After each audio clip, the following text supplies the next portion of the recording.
Hello there! Good morning, good afternoon, good evening, hi! I'm ready to continue the event.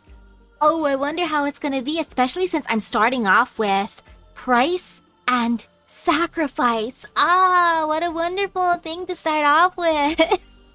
Price and sacrifice, how bad can it be? I just gotta believe it's gonna be fine. What's the worst that's gonna happen? Nothing bad's gonna happen. Totally not. Yeah, it's gonna be fine. And I even stare at this map a tiny bit, so... yeah, this is fine. I just gotta believe in the power of Wizardale, Thorns, and Golden Glow. Ooh, hello. I wish I could have got to some watching today. Today I was semi-good and I did some homework. I also bought Miku Boxing, I haven't played it yet, I had to update my Switch. And I was semi-good, a tiny bit of cleaning, just the tiniest bit. I gotta do more though, I really have to. Hello. And ooh, pizza? What flavor? Now I want pizza. Voice log 21. Any luck on my pool? Well, I ended up getting Phi-MD inside of Arknights. Like, oh, my Upipi looks extra red today. That sounds terrible. But yes, I got Phi-MD. Unknown language, unknown time. Valeria has been back for half a month now, but I fear the package from Talos may never arrive. Those precious prototype technologies and biological specimens were lost, along with the civilian-grade environmental simulation unit I ordered. No notification, no incident report. The Cosmos simply slammed the door in our faces without warning. And yes, Upipi looks like a buffalo chicken wing. Poor mother. She must endure the life pod a few days longer. This may be selfish, but I was the one to insist on bidding her farewell in a simulated environment. Until the moment she entered hibernation, she wanted to see her grandchildren. So, could I tell her that how could I tell her the grandchildren she envisioned simply do not exist? Oof. Just oof. What questions would what days would I prefer to stream Arknights? To me, it's fine anytime really for Arknights.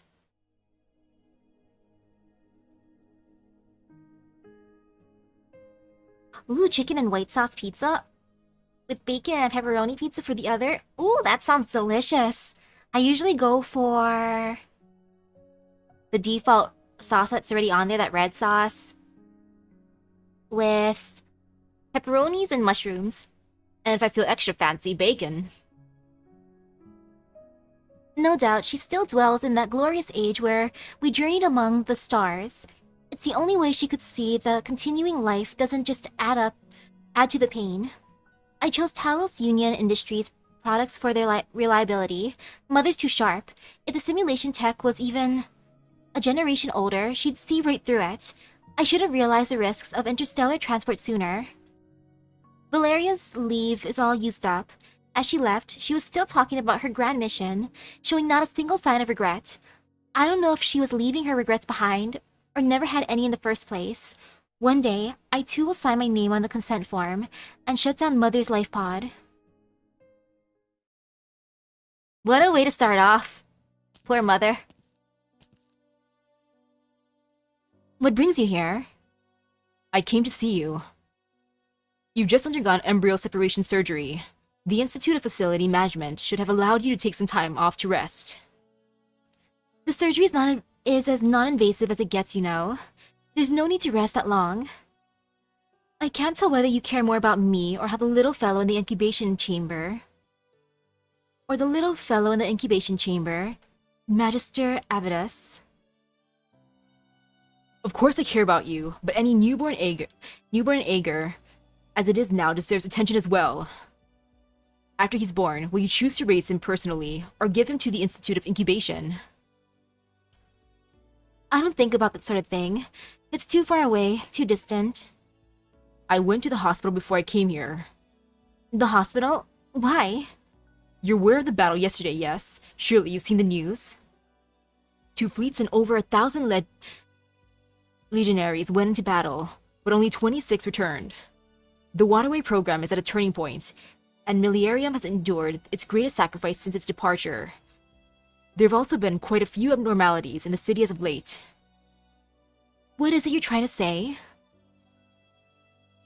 The Sea Patrol are already looking for you, aren't they, Cassia? About that missing data scientist. Magister Avidus. You know, all the documents in your collection, the one I like the most is The Death of Life, despite its lack of scholarly value. I only ever found that diary by accident. More than 300 years ago, 4 great researchers studying the prehistoric civilization made incredible discoveries in the Mantle ruins, bringing back countless precious technologies and data to Ægir. Compared to all those blueprints and theoretical papers, a transcript of voice-recorded diary is hardly worth anything. And so it gathered dust in the Academy of Sciences database, until thanks to your curiosity, it was deciphered and turned into a popular reading material. Merely the musings of an ordinary predecessor in his endless journey. But I love the story of that predecessor. I enjoyed seeing reality through his eyes, how the connections between countless stars collapsed, and how the trust between myriad races crumbled away. Goods were in short supply, technology was lost, philosophy and art fell silent. Ooh, hello.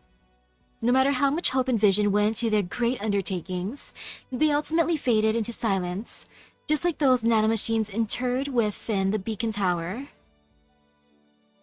Did you empathize with his despair, Cassia? You've never shown a trace of that emotion, though. You even chose to have a child born into a world that could face ruin at any moment. Avidus, look at you being so judgy. That isn't the choice of someone who's lost all hope. I don't feel a shred of despair, really. That old-fashioned, dispirited, middle-aged man. It's hard to imagine how I could empathize with him at all. I simply appreciated how, by borrowing from his past experiences, you ingeniously tore apart the magnificent facade covering the eyes of today's Ægir. We must accept that the things and qualities we were once so proud of have no use now, perhaps. They've always been flawed, and this calamity merely exposed them. Yeah, that's basically all is what happens. Nothing's going to happen. Yeah, nothing's gonna happen. And then something happens. Something always happens. Just like, you can never say, like, wow, it's so quiet today. Or, oh, it's so calm today. And then bam, something happens. Or, what's the worst that can happen? Those are just cursed phrases, raising all them red flags. Once free of worry over survival, people will begin to consider value. We pray that our thoughts, our deeds, even our very existence will have value. Every one of Ægir's systems is designed around unearthing that value within people. However, value is fragile. You need only look at it from another angle, and the mighty will soon become the tiny, the hideous, the beautiful. It's a pity that, whether through apathy or inertia, people tend to not change viewpoints they're familiar with. And so, people live on their immutable value. Were those values to crumble away, they would crumble alongside them. Exactly. When did despair begin to blossom in you? Was it when Millennium left home, the home territories? Or even earlier, after the passing of one close to you? Cassia? I'm merely grateful that you came to see me today. You reminded me that I still have things to do, and that time runs short.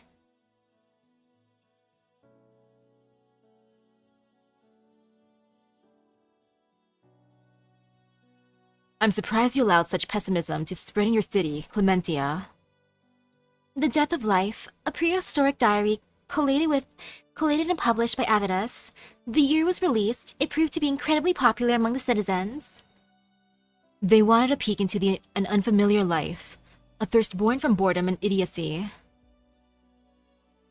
What you just said would be enough to trigger controversy in any nation on the land, Gladia. A tiny piece that implies exhaustion and despair with every line. It tells a story of how a once glorious civilization hit a dead end far more vividly than any raw data. And today's Ægir, can it really be considered an unfamiliar life? Ægir may be the prehistoric Ægir may be the prehistoric civilization's heir, but that does not require its subservience. We need not condone the rise of exhaustion and despair. Ægir stands unwavering due to its unbreakable rationality. It is our rationality that allows us to be aware of our possible destruction, perhaps even one of all humanity. Even those who have fallen, detestable as they are, at times makes choices based on long-term examination and cautious reflection. You have personally executed no small number of cultists in your days in the legions. Just as you had to personally execute any hunters who ran wild, you and I are both burdened with the heavy duties that we cannot rely on sentimentality. Was it this rationality that led you to hastily throw the hunters into the battle for the waterway program, despite their recent return? Kelsey. I invite the two of you to look at the beacon tower behind us. It was once an important component of the interstellar expedition our ancestors planned for. Within the tower lies countless nanomachines. The first Ægir city to break through the electron cloud would have seeded them throughout the sea of stars. They would self-proliferate, self-repair, and connect together into an ever-bright road network. With this, our fleets would have been able to jump freely between the stars. After the outbreak of the Seaborn crisis, Ægir turned its eyes from the stars, and the bioenergy system requiring support from a dozen or so cities was cut off. The nanomachines were incompatible with other energy sources, so after losing their specialized source, they all died within that tower. But our colleagues from the Academy of Technology have helped alter the tower to serve us in a different manner, by lighting our paths. Since Millenarium left the home territories, it has been continuously marking seaborne nests. Huge volumes of data are now compiled within the tower's control center. With the precise locations of these seaborne nests, our Class 4 weapons can destroy the primary nests in any targeted area of ocean, driving away the occupying seaborne. This will clear a path of pure water leading back to the home territories, one that can support a waterway our main forces can pass through. Perhaps the seaborne will eventually regroup, but at the very least, their accumulated nutrients will rot away in their absence, and any re-established nest will bear no fruit. You are lecturing us on the core concept of the waterway program, Madam Consul. Yes, I am, Doctor. The Abyssal Hunters only managed to save 26 lives in yesterday's battle. The seaborne were clearly forewarned. Between the oceanic interior and the continental shelf, the city has been fighting them for far too long. They are now adapting to Class 3 weapons at a much faster rate. Nest 37's position is of particular import. It strangles the throat of the waterway. Abandoning it would mean stumbling at the final hurdle. This is our final battle before the waterway can be reopened. We must gather all the force we can bear as part of the program. The Abyssal Hunters are no exception, even if they have only just arrived home. Can Ægir ensure their safe return? New combat teams are being formed as we speak. They will confront the seaborne directly and create an opportunity for the hunters to enter the nest and deploy the beacon. But as you know, these are merely routine tactics. I am unable to offer a guarantee. In that case, I know what you are worried about. Be at ease. The hunters are responsible for their own safety, as well as the risks they face. This is a joint decision by you two chief designers of warfare. I am unopposed, but I will not withdraw my objections. Gladia. An unbecoming sentimentality bubbles up in Clementia's throat. She wants to convey her guilt, her remorse, her regret. She wants to give Gladia one last hug, just like how she welcomed her back on her return. But she cannot. Why can't you hug her? Gladia. Scuff? Scuff-kun? Uh-oh. OBS-kun, why are you being a hater again? Let me check my settings real quick. I feel some fear. Just like the slightest tinge of fear, you know? Okay, so don't mind me. Just gonna look real quick. Everything seems good. YouTube says it's excellent right now. Thank you, YouTube-kun. Thank you for saying you're feeling excellent. Stay excellent forever. Oh, that sounds too threatening. I gotta be nice to it. Please, stay nice forever. Okay, hopefully it stays good then. It was behaving so well yesterday, what the heck? Oh man. Okay. Donna Irene, Jordy, you were gone for a whole day. I was investigating a few things with the Sea Patrol. I also went on a trip to the ocean. I didn't enjoy it very much, so don't ask. Alright then. What about you? What have you been up to? It's not unusual to feel some discomfort. Cheer up, Jordy. This is your homeland. Judging by your expression, you've already studied Ryogen's data. The young Ægir somehow nods his head while also shaking it. I'm not 100% sure, but there seems to be no real relation between me and that great naval architect. What does that matter? Uncle Thiago hoped I'd leave Gran Faro, leave Iberia, but he never told me where to go. I'm Ægir, so Ægir is where I should be. But people need some sort of concrete connection, even just a name or some notes, to truly trace their family history. Avad has said that even though the seaborne crisis has been raging for over OBS-kun. OBS-kun, please be kind. How dare you? Spooky, spooky. But it seems better now. Okay, it's in the green. That's a good sign. Green means go. If I'm not Briogen's descendant, then which city did my grandparents live in before they became islanders? Or was it one of the ones that's gone now? What kind of work did they do? How did they live? In the end, who were they? Sorry, you don't need to hear all this. You just arrived here yourself, but you're already assisting the Sea Patrol with their investigation, while I'm just... You've got nerves of steel. I'm just an Iberian who can't do a thing here. Dr. Kelsey's in charge of negotiations with the leader of the city, and the hunters have dived right back into their familiar battle. While my lantern and hand cannon aren't especially helpful right now. Ægir will permit a Liberi to look around its warships and ports, but will not allow her to join in the legions to help fight against the Seaborn. I can't understand that sort of war. Down here in the depths, all I can do is investigate any abnormal activity within the city, in case it could jeopardize the cooperation between Iberia and Ægir. Why are you telling me all this? My hometown was destroyed in a catastrophe, Jordy. I don't have many memories of it. The scripture I carry is the only connection with it I have left. It saved my life, and in doing so became my guide, my faith. But when I saw the Inquisition's dungeons, climbed aboard the Stultifera Navis, witnessed my mentor's sacrifice, only then did I understand what faith was, accepted its weaknesses, found its meaning. You mean? I don't have nerves of steel, Jordy. I get lost and confused too. It's just that, more often than not, that confusion becomes a specific issue you have to resolve, one after another, as quickly as you can. Arresting the cultists, taking back the lighthouse invaded by the tides, finding a lost warship out at sea, aiding an ally and investigating a missing data scientist. The connection you're looking for can be anything. Whether it's a hometown or faith, keep looking. You'll find it. It may not be quick or easy, but you'll find it. Can I really do it? Can you not?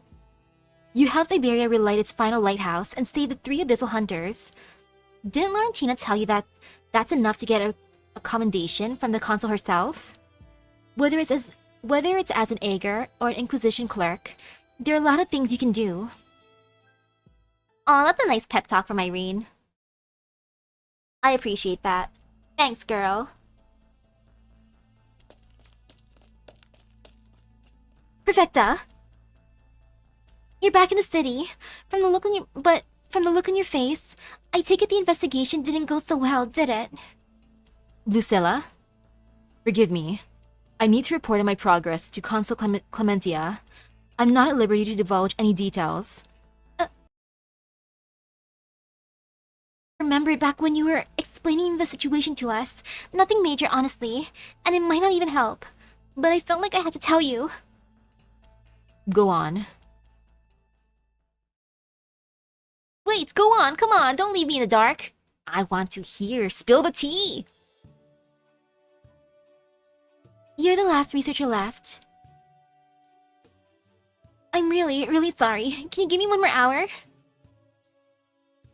Colorpa... Archaeos... Viridium, Hepnia fenestralis, Haluminia fimbriatus, Palmaria purpureus, Sargassum pinnata. There's not too many left. I'll finish cataloging them real quick. No need to rush, Julia. I'm just here for routine inspection. You know who I am? Julia, I still want your keychain. Mm-hmm. We were in the same batch before the transfer assessment by the Institute of Development Planning. You might not remember me, though. Are you preparing to transport these seaweeds? This doesn't violate any protocols, does it? Calm down. This building's handover procedures are already complete. If you leave the samples and cultivation equipment behind, you'll end up having to pack them up away in bulk. Thanks for the warning. But with all these seaweeds, how could you possibly take them all away at once? Now that it's close to land, Millennium will be undergoing targeted reformation. The city won't have the space or the resources to breed seaweeds. Yeah, I know. I'll take as much as I can. I'll think of something, some way that won't inconvenience anyone. But the base by the volcano's already. That was once Ægir's biggest endangered plants reserve. I saw it get swallowed up by the seaborn. These primitive seaweeds are some of the simplest yet most tenacious life forms in the entire ocean. Whether in bright shallow seas, the dark abyss, this flat sea floor, or cracks in the cliffs, they stretch out as best as they can. Same, I do love seaweeds as food too. Oh, they're so good. OBS Kun, OBS Kun, please be nice tonight. Holy cow, I wonder why it's being such a hater tonight. It was so nice yesterday. But it's back now. You really love your work, huh, Tulia? Don't you? Tulia, you're so lucky you love your job. I feel for Lucilla. Lucilla's like, I can't necessarily say I love my job. I love the money it gives me, but not the job itself. My little handy sent over a loading module. Sorry, but I can't stay in chat. Do you need any help? No thanks, I'm fine.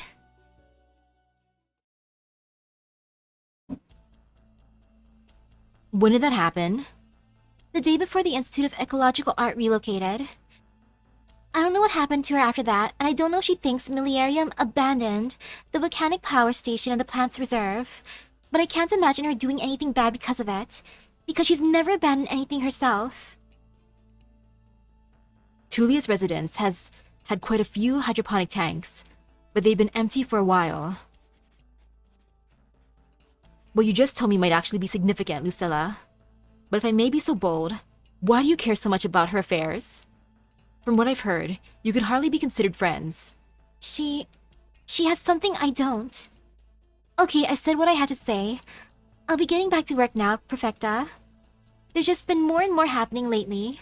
The maintenance required for the city unit framework has multiplied several-fold, and I'm running out of ink as it is.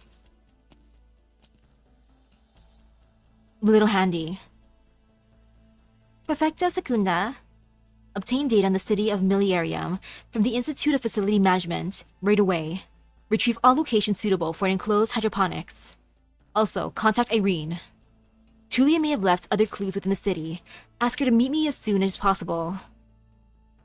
Aw, look at her! Calling on her new bestie, Irene. Look, Irene! You're being helpful here. Even Secunda notices you. I like that. That's adorable. I appreciate that a lot. And now, time to see how this goes.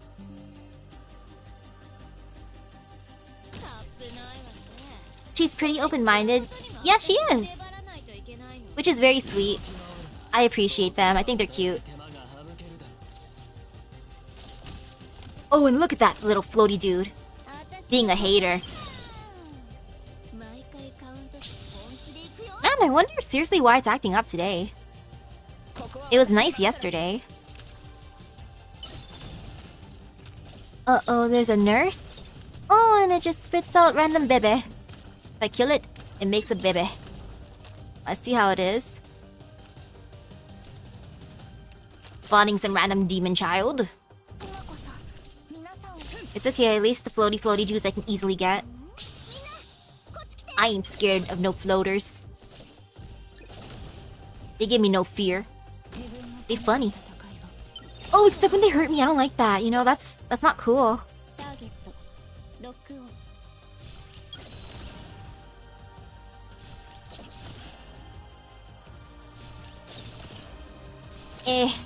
Right now it's pretty much an OBS thing though for the connection. Because I see OBS going to red every so often. It's so weird though because it only does this for like mobile games. When it comes to the games on Steam, it doesn't really do that, or the ones that I just full on download, like the official Star Rail app and Nike.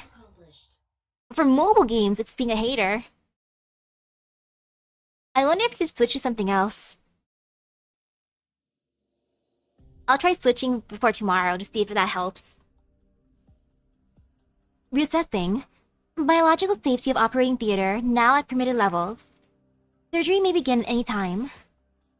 Hunters, just as before, you'll be kept in a deep sleep underground. You'll be in a deep sleep during the automated surgery. I will also be manually repairing your outdated internal autoadaptive junctions. This room filled to the brim with specimens, and these lab tables are all rather familiar. Maybe it's the internet tonight.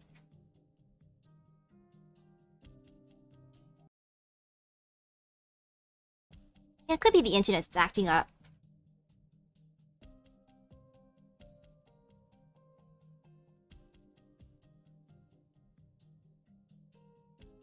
I can check later if it is. AKA turn the modem off and on. If it full-on crashes anyways. Cause it could just be the internet for reals. Rather unfortunate, that's just how it be at times. But I shall see later. For now, it's back in the green, and green means go, so... But time is short, and I have no choice but to restore you to stable condition to the best of my abilities. My apologies, Laurentina. Sentimental as always. Alright, as usual. A candle will be lit by your side, so our little mermaid won't look so pale when she sleeps. I've asked my staff to prepare it for you. I knew you'd remember. Please maintain a comfortable position and stay still while the regen gel fills. This isn't so different from back then, except there are a lot less hunters now. Okay. We good now, it's good. Clear as a trench of scum, close your eyes, listen to some advisor prattle on, then sink into the regen gel and take a nap. And once you wake up, all the nauseating smells left on your body will be gone without a trace. I wonder what it feels like to be in that regen gel. I imagine it feels kinda good. Like being in a bunch of aloe vera. While you were in the adverse, fickle environments of the land for long periods of without care, your bodies became extremely unstable. The autoadaptive junction can monitor your seaborne genes, but after years of wear can render even the most precise instruments dull. Moreover, your immune systems have also fallen to disorder thanks to their long struggle against the seaborne genes. I will do my best to restore you all to peak condition, but anything lost during those 5 years is out of my hands. Okay.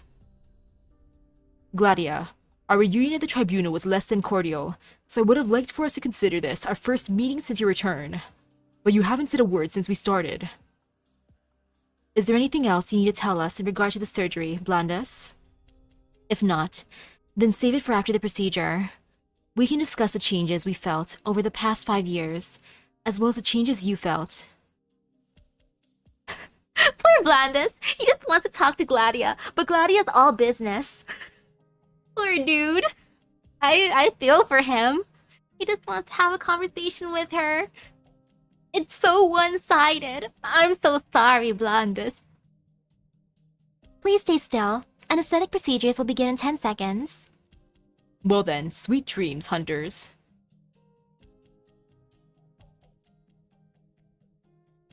It's okay, Blandus. Advisor Blandus, some things have come up that need your reconfirmation. Did I not say that once the operating theater doors have closed, I'll be mending the hunter's auto-adaptive junctions and must not be disturbed? Central Control has discovered some abnormalities. You should personally check them over just to be safe. Hold on then. I'll get the door.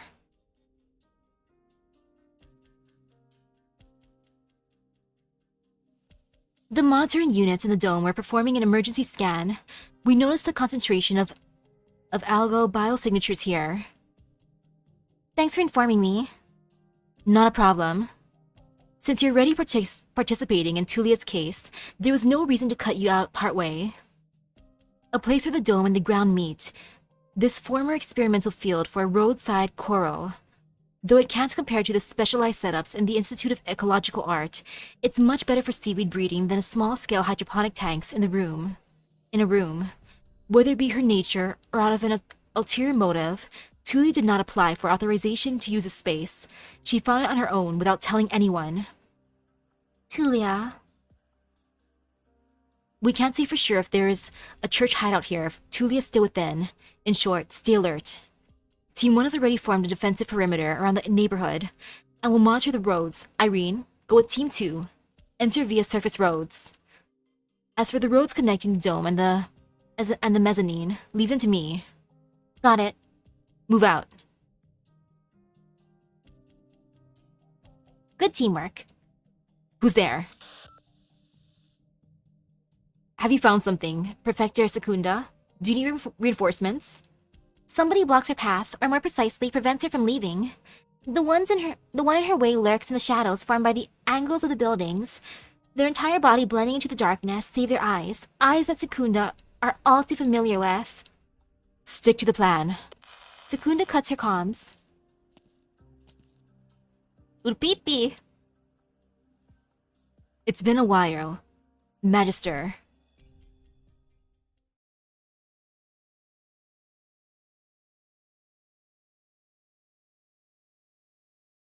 Blandus, the weapons technology advisor for the Waterway program, and an expert in class 4 weapon R&D, correct?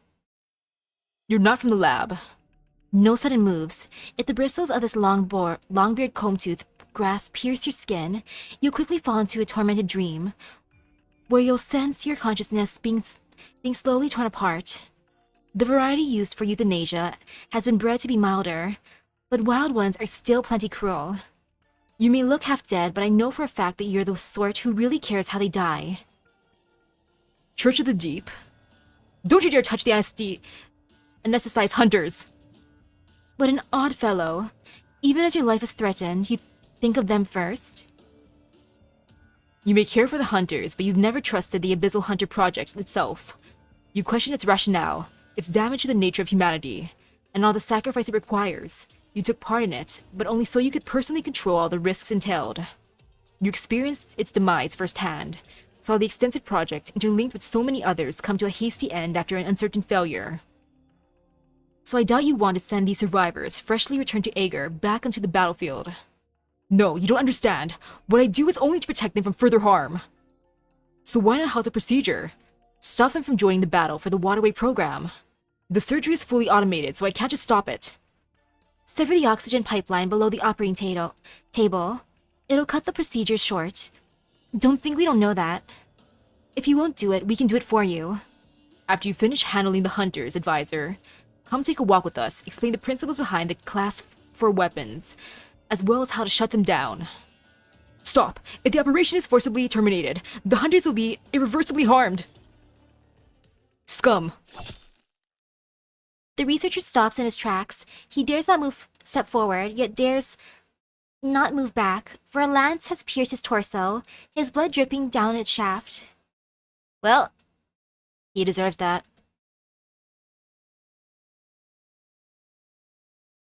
Gladio was awake the whole time. If you do not wish me to ram this straight through your chest, let go of your hand.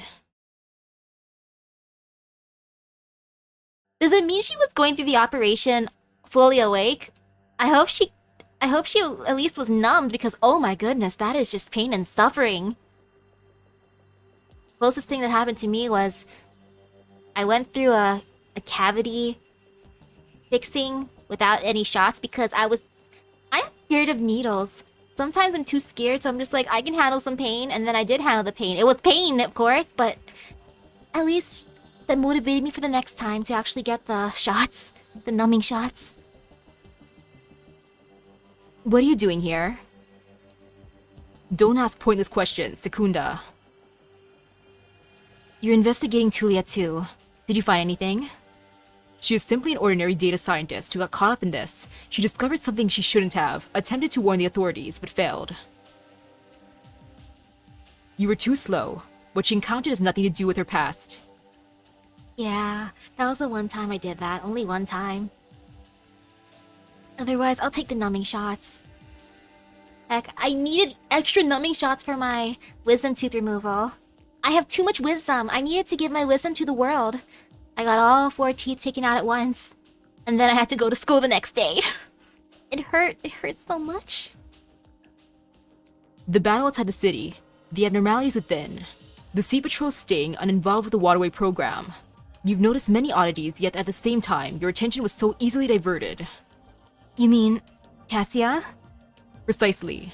You're once so focused and keen as well. So the day you decide to leave the Abyssal Hunter lab to join the Sea Patrol, I believe you had reflected upon yourself and chose a more suitable path. It seems that was not the only time you had allowed emotion to cloud your decisions. Aside from your clothes, you haven't changed a bit in 5 years, especially not how you talk. Whether as a researcher or a hunter, you never refused to hear a student's questions, but would refuse to answer if you thought the question itself was wrong. There are no worthless answers. Their worth lies in these questions.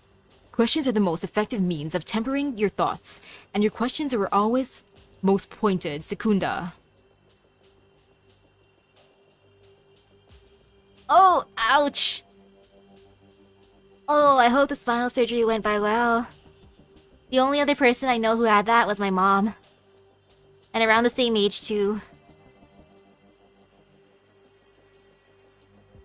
Though the funny part from my mom's surgery was that she complains how she's short because of that. But she's taller than me, so I'm like, lady, you cannot complain about your height. Then there should be no fault with my original question. What are you doing here, Upianis? This is the scene of the patrol investigation. A fugitive abyssal hunter like you should be laying down his anchor and making clear his position. Gladdy and the others have proven an effective force in the battle for the waterway program, while despite also surviving, you chose to return to Millenarium like this. You see the same thing about being short? Understandable. For me, I have no excuse. Actually, no. At this point, I just say I'm a hobbit. That's why I get to eat multiple dinners and breakfasts and lunches. Anu, hello, hello. You're like around the same height as my mom. I think my mom is like 5'4". I'm just barely over 5. That's more than enough grounds to attack you. The return will only make the situation more volatile. Even through Tulia's case, it's clear that the so-called waterway program is riddled with issues. Ægir has learned nothing from the failure of the Abyssal Hunter project. What are you going to do? Prevent this nation from sliding into the abyss. I'd say you're looking awfully like our enemy now, though. Doubt me as you will, Secunda. She's crying. What's happening in there? An ordinary Ægir doing all she can, but Ægir will no longer show her any respect. Who are you? Irene. Upianis? Nobody responds. The hunter has already faded into the shadows.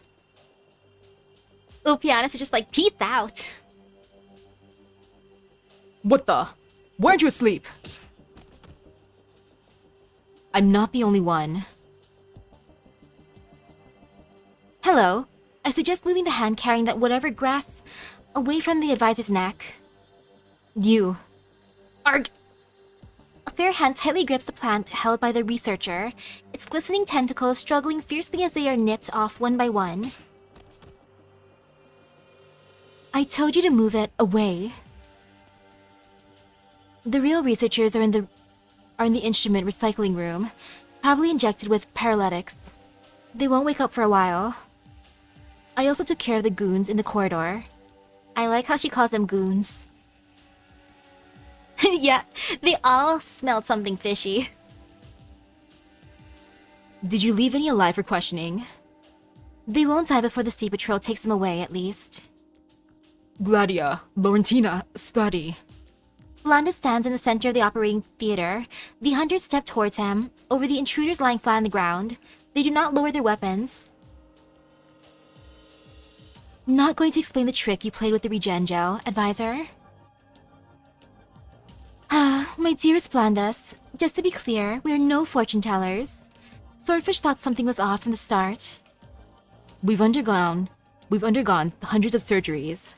We've probably spent more time sleeping in gels than in our beds.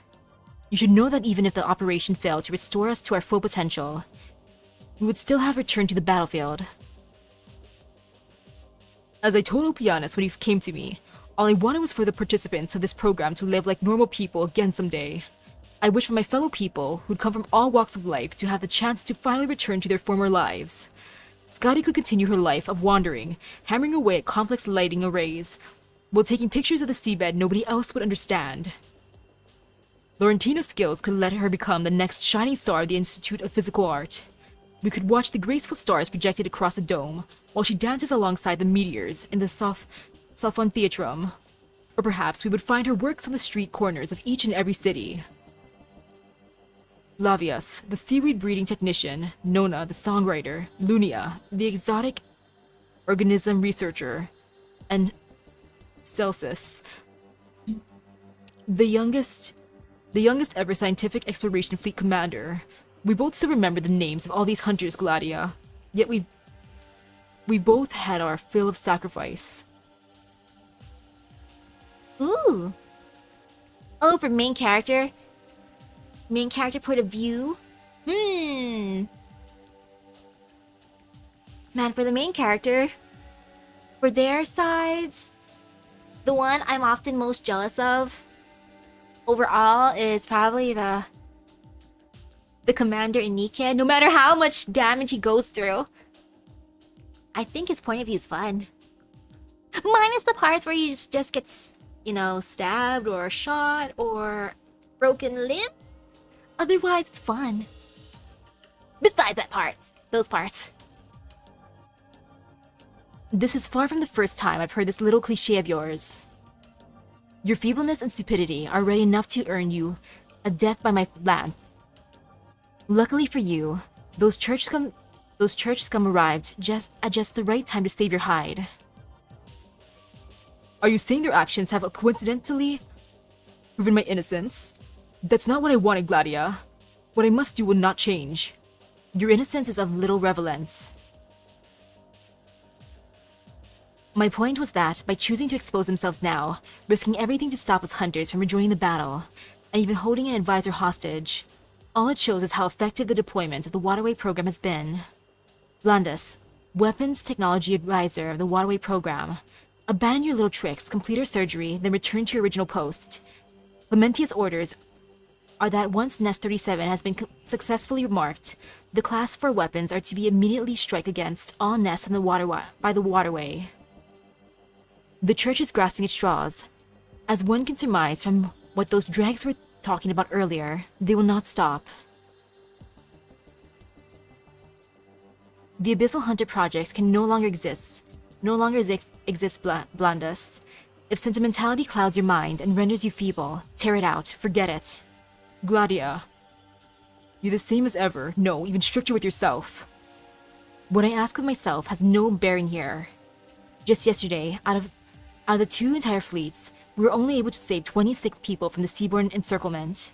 Before we entered this old lab, I just learned that those 26 legionnaires had already applied for positions in the newly drawn army. War is never ending, and no soldier can tear themselves away from the battlefield.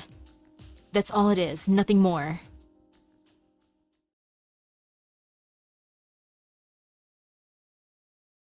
Seaborn. Where dome and ground meet, an entire wall is covered in remodeled hydroponic tanks. Various species of seaweed grow wildly, and several large clusters have already begun to grow out of their tanks. Separated by a transparent wall, they face the gloomy seawater. Muffled cry. A lone seaborn wanders about like a lost spirit. Aww. Its tentacles are tightly wound around a transparent container, and the rest of its body shakes and sways as it drags itself towards the tanks. This clumsy posture, as though it's unaccustomed to its body. Aw, Tulia, no! That's sad. But Blondus, he should have at least asked for the others what they think first. Silly Blondus, don't choose for the others. Are you... Tulia? Tulia. You can still speak. You still have your humanity. Tell me, what happened to you? Left and returned. Data. Someone used waterway signal. I told her, but she... Told who? Ocean fall into ocean. City left. They're still here. So far. Give her some space, Irene. The seaborn cells have completely transformed her body. Her mind is near the point of no return. We've handled similar transformations. This stage in a seaborn degeneration is extremely unstable. It's far beyond the point where we can provide palliative care. You sure took your time. I ran to something. We've been misled. Someone deliberately endangered suspicions regarding the scientist's past and her motives for joining the waterway program. It's led the investigation astray. You mean that woman from the Institute of Facility Management? That's right, Cassia. Once we're finished here, the Sea Patrol will inform the Institute of Facility Management and arrest her. Tulia noticed occasional abnormalities in the signaling system and told a friend, possibly Cassia. She exposed herself to the church. She had been chased towards the fringes of the city, where she fell into a drain and was carried out to sea by the city's circulatory system. Do you remember how we found pieces of biological tissue on our excursion outside? Crossing between two anchorage points without equipment is far beyond the limits of the human form. So in her desperation to return to the city, she ate that strange flesh. Muffled, indistinct murmuring. What's that she's holding? Plant nutrient fluid. Her consciousness should be gone by now. Don't tell me she returned to the city just for these... seaweeds? These primitive seaweeds are some of the simplest yet most tenacious life forms in the entire ocean. Whether in bright shallow seas, the dark abyss, or the flat sea floor, or cracks in the cliffs, they stretch out as best they can. And they're as old as the ocean itself, pretty much the planet's living fossils. Violent shudder. Pained wail. The seabird suddenly stops as though it has just noticed something. Its tentacles recklessly thrash about, and the transparent container tumbles from its grasp, spilling nutrient fluid all over the floor. Biomonitor readings increasing rapidly. Her transformation is accelerating. Why did she suddenly stop? Did something happen? Irene walks in front of the seaborn. As she passes by the glass of hydroponic tanks, she sees her own face. Yes, I believe. She saw what she had become. And a data scientist, yet also a woman as simple as the seaweeds she cultivates. She chose to stay, or perhaps knew that following the Institute of Ecological Art to another city would not truly have helped these seaweeds as they gradually lose their place out in the wild ocean. But now, she has become one of the pollutants threatening them herself. Poor Tulia. Irene closes her eyes. She never knew this Ægir woman who loves seaweeds. She's only ever seen her image in the little handy, and now, before their first meeting, she's already become the seaborn she sees before her. Whether by rapier or hand cannon, she should end its life. I believe she can no longer answer our questions. It seems you're familiar with this sort of thing. I once heard a seaborn play a broken song aboard a ship. I apologize for underestimating you earlier, Irene. The land and sea are connected. You may not have experienced the front lines of the seaborn conflict, but you've witnessed both what has changed and what has not, equal in their weight and cruelty. But for now, let me handle this. She is an Ægir.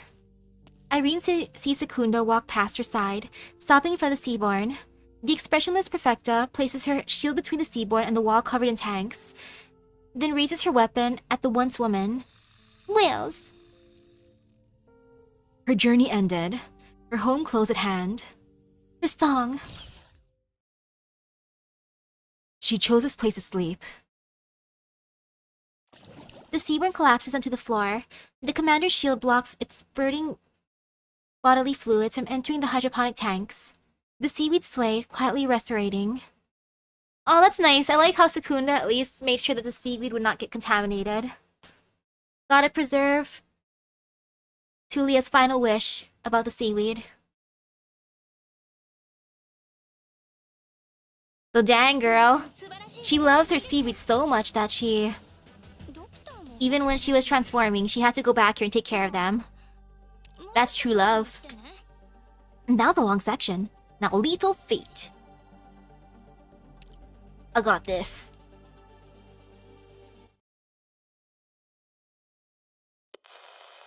Voice log number 33. Unknown language, unknown time. I hope that they at least keep the seaweed. It'd be sad if after this, they just get rid of it. The Stargate remodeling plan is an apparent success, and we've established a connection with Talos. A 2-year backlog of information has been flooding in, but it is bare of any good tidings. First it was the observatory stations on the asteroid belt, then the entire system's interstellar hub. Finally, the cruise fleets orbiting hospitable planets and also fell into silence. Even the ancient colonial fleet, turned into a nomadic museum, was not spared the same fate. Along with these shocking revelations came similarly unexpected data left behind by Valeria. Her notes resembled her very being, long-winded and inexhaustible. However, she seemed to have spent her last days repeatedly poring over literature and history alongside the technical documents, studying how these great men died. What their last words and epitaphs were. Like a child on the day before their coming-of-age ceremony, rifling through their parents' wardrobe in a frantic search for the attire dignified enough for an adult. Did she find her own life inadequate? Insufficiently weighty? No. She left particularly all that she had at the Stargate.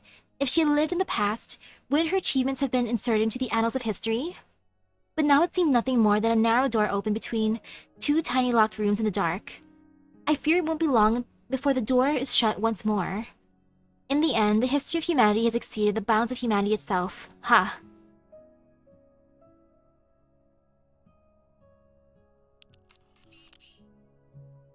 Reading error occurred. Number 2. Run thought diagnostics. Do you need my help, Mr. Avidus?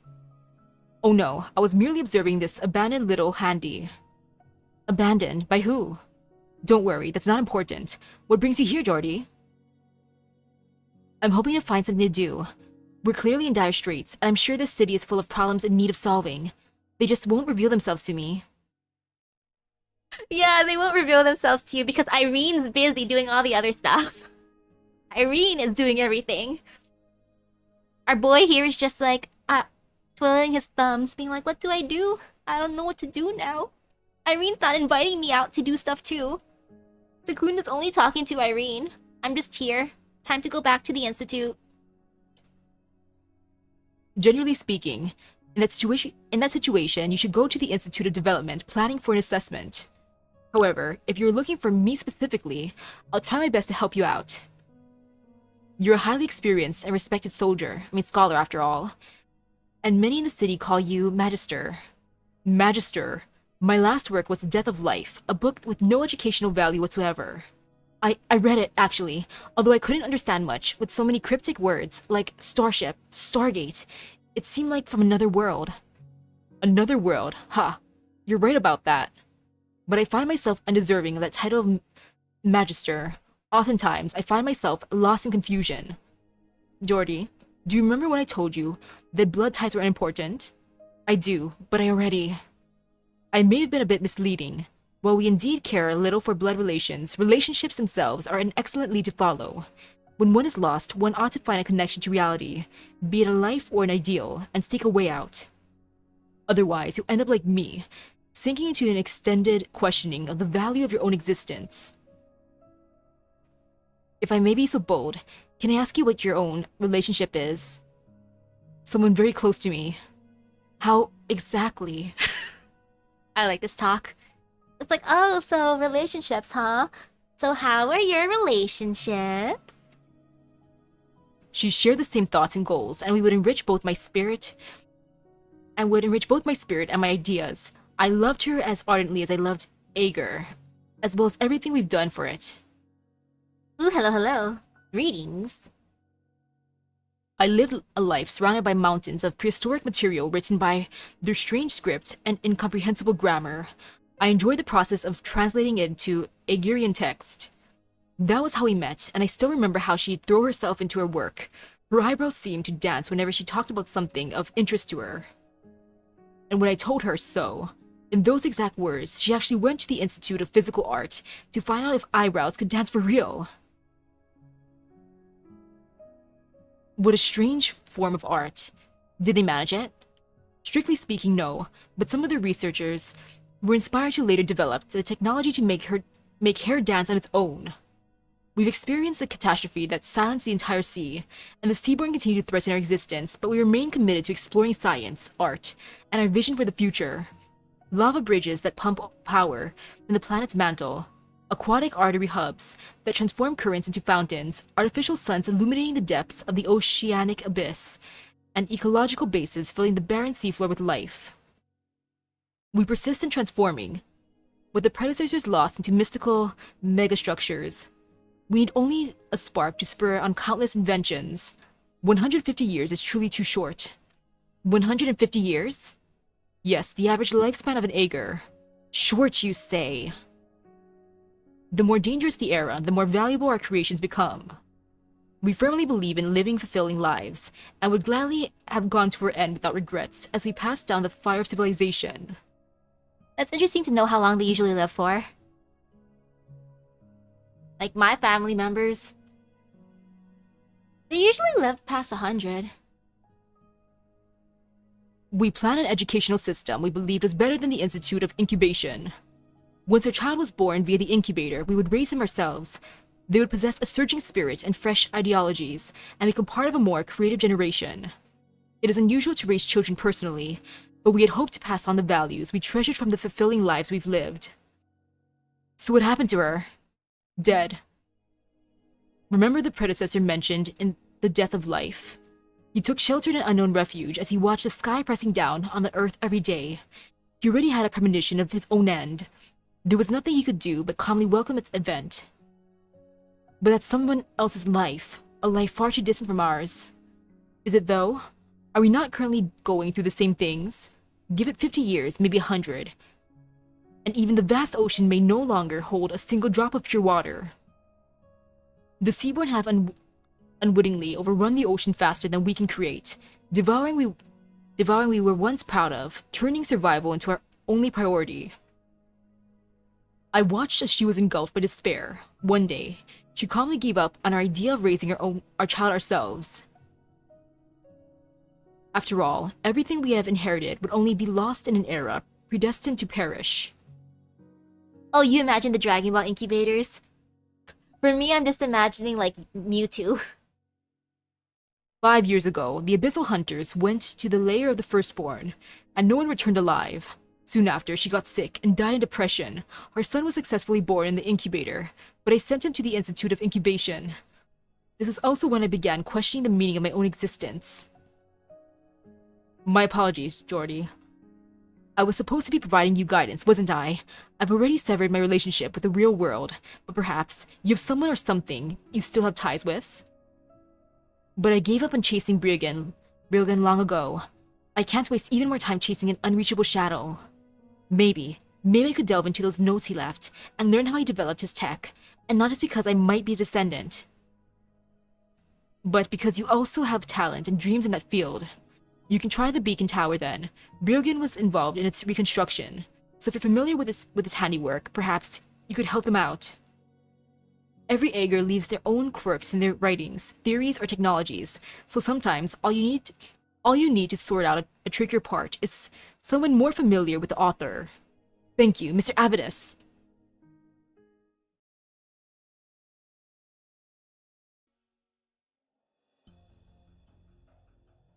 Advisor Blandis, are you alright? Of course, of course. The cultists failed to stop me from performing the surgery on the hunters. I'm asking about your physical condition. Thanks, Secunda. I see you're still.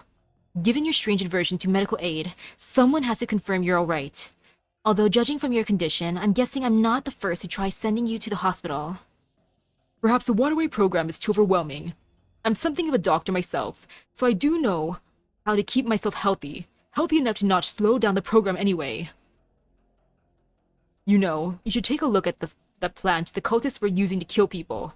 It's difficult to imagine someone at the Institute of Ecological Art using it as paint. Well, seeing how you're not in any immediate danger, I'll need you to cooperate with my investigation. I saw Upianis recently. I see, you have too. Only briefly, at the Sophon Theatrum. And you didn't report this? Catching a momentary glimpse of a familiar figure is hardly worth reporting. I'm not joking around, Advisor Blandis. The data scientist case has been confirmed to be a murder by the cultists, and it may be related to the assault on the lab. Upianis seems to know the victim well, and openly expressed his distrust of Ægir.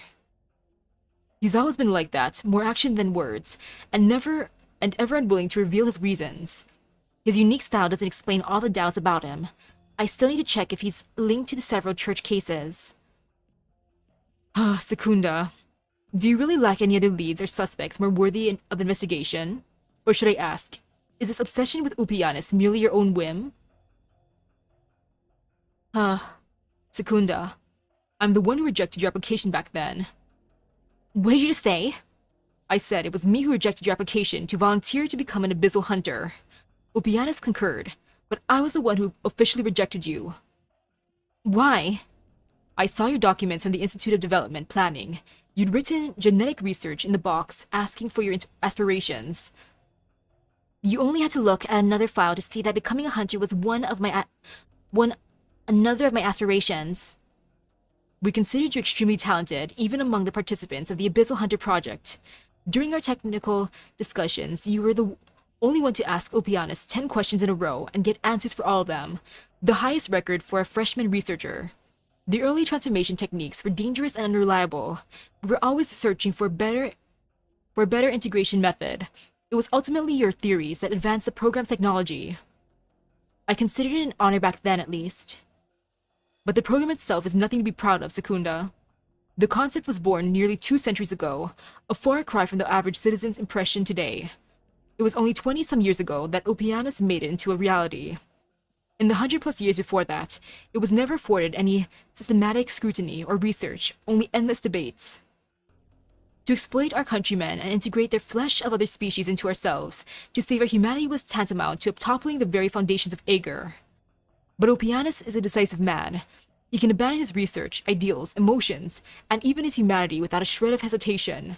The sole principle he abides by is to benefit Ægir, and perhaps he will save Ægir someday. But our country should not be founded upon boundless self-sacrifice. Upianis understands better than anyone that his very existence is actually his country's woe. And so, the Abyssal Hunters do not need a second Upianis. Ægir should not have a second Upianis. There should be no one in Ægir who wishes to become another. I could practically hear him saying that. I once joked to him how much better it would be if you were my student instead. Perhaps you could continue the research he and I used to work on, the evolution of Ægir cells, or perhaps you'd start a new field entirely. You could have become one of the leading scientists of our time, with the opportunity to explore the primordial mysteries of all existence and lead us into the future. Blandis, the two of you had no right. I'm sorry, Secunda. Did you start reminiscing about the old days just to tell me I shouldn't bear a grudge against Upianis? I did so you'd see him in a new light. Being too eager to capture him will do neither of you any good.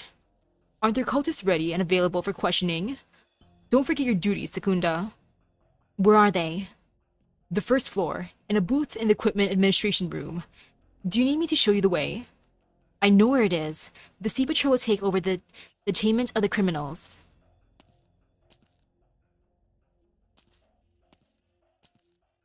I'm so sorry, but you can't go any further. We're Wait, didn't I see you at the tribunal? I know who you are, the emissary from land. If you don't mind me asking, what exactly are your duties in this diplomatic mission? Hi. Hi, Blondus. I was exploring the city and then I somehow ended up in your lab. The data scientist seemed to have completely transformed into a seaborn by the time she was found. It would be difficult to obtain any further information from her, other than the fact that the set of data seems related to the waterway and the beacons. I finished analyzing the contents. There are unusual data interactions between the beacon within the city and the ones deployed in the nests.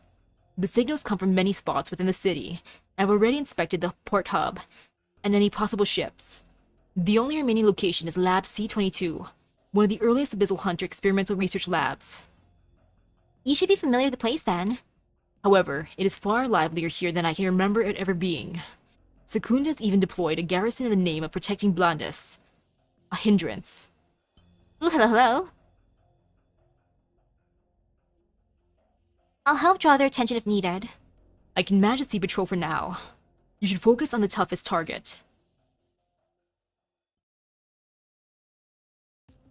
You would be the Doctor of Rhodes Island, yes? As you say, in the flesh. You say your institution helped diagnose and treat oropathy in our hunters, and now you hope to assist me with their organic regeneration surgery? Absolutely. That's exactly what I'm here for. Absolutely. Then you can leave with peace of mind.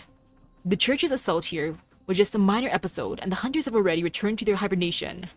I'll be constantly monitoring their physical condition, so your gaze, no matter how vigilant it may be, will be of little use in the recovery. I see the hunters are telling the truth. You really have a terrible sense of humor. I see they have developed a deep friendship with you while wandering about on land. Blondus, are you jealous? Insist all you want, it doesn't change the fact that you will be of no help during the operation. I mean, no offense. This place was just recently raided, so please return to where you came from, for your own safety. Blondus no longer pays you any attention, his gaze falling back on the holographic projections before him. Through those squares, you can clearly see Gladia, Scotty, and Laurentina, deep asleep in the transparent gel. You didn't manage to get a full grasp of Ægir's writing system before coming here. After days of fumbling your way through the city, you can still only recognize about half the symbols shown in the visuals, but you observe a more important phenomenon within them. Whenever Blondus selects an image, it would emit a faint beep. That is to say, every chosen image generates a corresponding beep on the monitoring unit. Could I help arrange the visual display? Of course, of course. I see you really want to stay. I won't force you to leave either. It seems you really do care for the hunters, and I like people like you. Little handy. The doctor's unfamiliar with the equipment in Ægir, so keep an eye on things. Understood. Doctor, as long as you don't touch anything you shouldn't, then... Time to button mash. The corridor's monitoring unit just beeped. Someone's looking in here. Another beep for the experimental cabin in front of the corner further ahead. There seems to be some sort of pattern. Someone in the control room is rapidly switching the order of the holograms back and forth. Doctor, what are you trying to tell me? This way then. Ooh, that's a fun stealth mission. Giving little hints to Opianus. The operation is complete, Doctor. Thank you for your fast and furious cooperation. The hunters will need another 10 minutes to awaken, but I guarantee the procedure went without a hitch. So if you can now leave... The hunters seem to be deep asleep. They were unable to get any proper rest on land, despite what I'm sure was the best possible accommodation from you and Rhodes Island. Even now, they've just only arrived home, yet now must rush back to the front lines. A single operation and hibernation session is far from enough to restore them to full strength. It sounds like you tried your best. I wouldn't say so, even if I fulfilled my duties. There is fundamental difference between the two after all. I believe you mentioned that your expertise in the field of oropathy. Could you tell me what it's like to be a patient? They fight their fate for the rest of their lives. Fate? It means an inevitable direction or end. Interesting. The ancient sages once discussed the concept of fate, but it has been a long time since anyone has brought it up. You see, oropathy does not exist in the ocean, and most other diseases we manage to cure. We all chose We all choose our own paths in life, and the trajectory of our civilization is ours to define. For the longest time, we have forgotten what fate even is. Yet now, the ineradicable disease we've engraved into our hunter's blood cannot be dealt with medically. To borrow your concept, one may call such a problem fate. Each of the hunters held their own dreams, their own lives, but now, they have no choice but to live alongside slaughter until they die themselves. Ooh, hello, hello. I've tried many methods to bring them back from this dead end, all to no avail. Even now. Gladia's awake. Laurentina's awake. Scotty's awake. Look, Gladia's awake. I'm gonna call to her first. Good morning, precious. They seem to be in a hurry. I should get going too. It has been an honor to speak with you, Doctor. I hope you can take good care of them, if given the chance.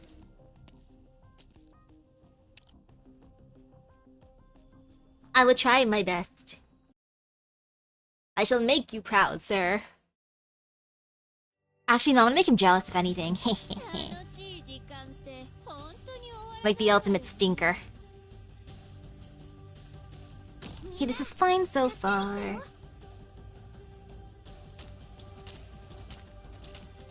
If I have to choose between...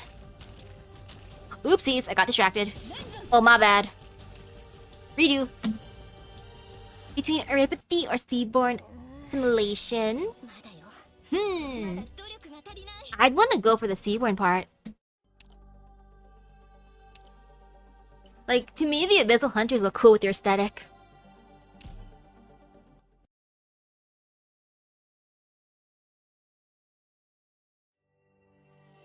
And maybe it wouldn't be totally bad to go full-on jellyfish. Maybe. It's a little bit bad, but not fully. 18, 19, and then post. Okay, all good. Ooh, I don't like these dudes. Don't you dare eat my block. I hate you. It's my block. Not your block, my block. Oi. Can you just not go for my block, please? I don't appreciate that. And speaking of block, they've been blocked. Block the block. And ooh, I'll put her right here seems good, actually. This is fine. No one will get through. No one will get through here either. Oh, this is safe. There's no escape. And just for the funsies, why not over here too?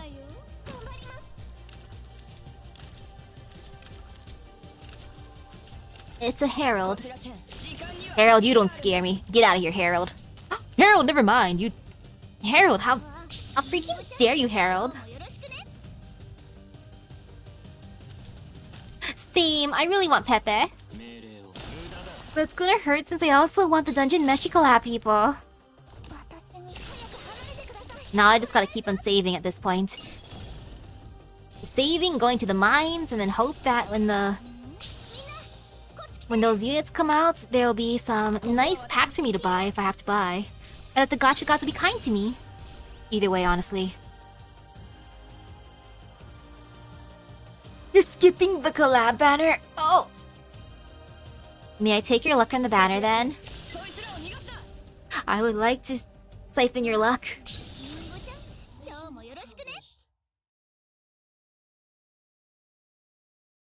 Yeah, Secunda probably would have been super epic as a Abyssal Hunter. Like, heck, she's already cool as is. Sea Patrol, here to interrogate me. Interrogate, ha. I never thought I'd have anything to do with that word. You should have thought of that when you intruded on the lab. What about before then? What makes you and I so different? Why interrogate me? What have I done to deserve being questioned? At a time like these, I feel like our methods are too gentle. According to our envoy from Iberia, they're more than happy to incorporate punishment into the process. So if you're finished talking nonsense, state your identity. I'm a former roadside coral breeder. Motive: you ever paid close attention to the coral by the road patroller? We hoped every cluster in the street would take on a different form or color, even different capabilities. Transport tubes passed through this cavity-filled cluster on the side on the east side of the Sophon Theatrum, and under the glimmering tubes, the polyps glimmer back, a patchwork of dots of light, like a nebula in miniature.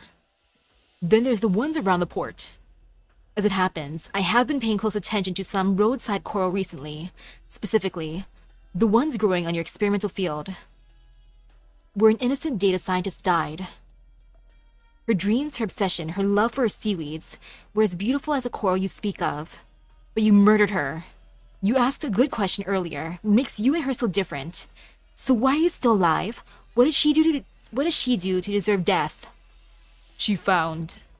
Found what? Speak up. Or are you implying that I should be asking Cassia this question? You. What is the church planning against the waterway program? Will you be attacking the beacon or the weapons? Speak. Church this, cultist that. I'm still not used to being called names like that. You sure they're not just convenient excuses for you to arrest people? The so-called church and its cultists, what part of them is holy exactly? I don't worship any kind of imaginary entity. I disagree with how Cassia sees things. From the despair engulfing Ægir, she can see this nation's fragile nature. People place too much importance on the value of things, but are unwilling to recognize how fickle these values really are. They become worshippers at their altar. But now, those values are crumbling away before Ægir falls completely into despair. Someone must sound the alarm. Barry! You're just trying to loosen my lips. You won't get another word out of me. If you're feeling impatient, go ahead, scan my brainwaves. You won't get anything out of that either. Questioning you is the last respect I'll give you as a human being, scumbag. Maybe you believe yourself innocent, and your actions free of conspiracy, but you will tell me everything I want to know. Now speak.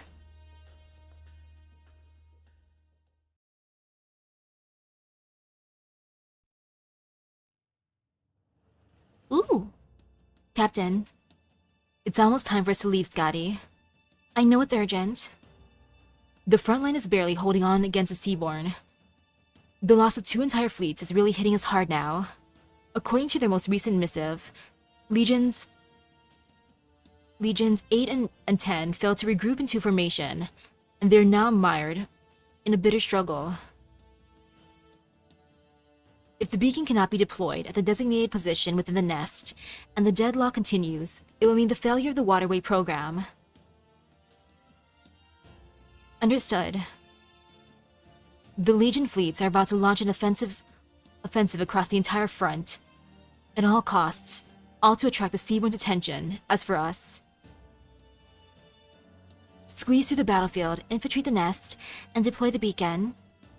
Correct. How would you rate your current condition, Scotty? I got some good sleep at least. My first dreamless sleep since our last campaign. The situation in the city is getting more restive. Do you know where the doctor has gone? Shakes head.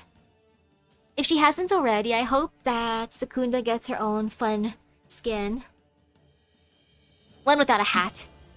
Because welfare operators still get skins, which I appreciate. I know you want me to keep the peace and protect the doctor, Captain. You want me to stay? To be honest, I'm conflicted. Cleansing the sea of its dregs is our duty, but I'm also responsible for your safety. Have there been any signs of Isharmla stirring since we returned to sea? If it has, it's been real quiet. If it speaks up, I'll shut it up. Actually, I've got something to say to you, Captain. We've never been this cautious in our work before. We had our ways of handling this sort of thing. If the church's god, the one the scum call Isharmla, really is inside me, then if I ever go out of control, I want you to execute me on the spot. Simple as that. My heart's right here. I trust you won't miss. Scotty, I'm not finished. If you or Shark starts to fall under the influence in battle before I do, I won't hesitate either. What I was going to say is that, with war close at hand, I can imagine nothing more reassuring to hear. Let's go.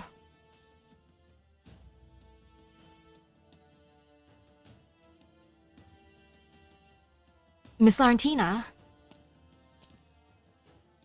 No need for that dreary honorific, little bird. We're not strangers, are we? Laurentina. Considering how long we've been in the city, I'm surprised this is the first time we've run into each other. Into one another. This is sad. I've always wanted to take our little brave warrior out on a real hunt in the depths. Sadly, the nest we're headed to is too far and too deep. No way to bring you along. It's alright, even if I had the option, I'd stay in Miliarium regardless. Oh? There's been a lot of happening in the city lately. The first time I wore deep water equipment and entered the ocean, I was immediately knocked about by the current. I hate to admit it, but I'd be dead weight out there. No need to talk like that. The first time is always rough. Anyway, I can do a lot more in the city than in the nest. And once you complete your mission and Ægir's weapon systems start cleansing the area, I'll have to return to St. Klarman and make an urgent report on why the sea surface has changed. Ah, so you meant you were able to be parted once more? That's right. I'd be offering you all farewell gifts, but I wasn't expecting this before we left for Miliarium, so I've got nothing to give. Don't worry about it, we'll meet again. While we won't be needing to drag you from the sea half-drowned this time, I have a feeling our next reunion will be unforgettable in its own right. Oh look, Scotty and Gladys are coming. Take care of yourself, Laurentina. Finish with your chat? Yes. It's past time we left, hunters.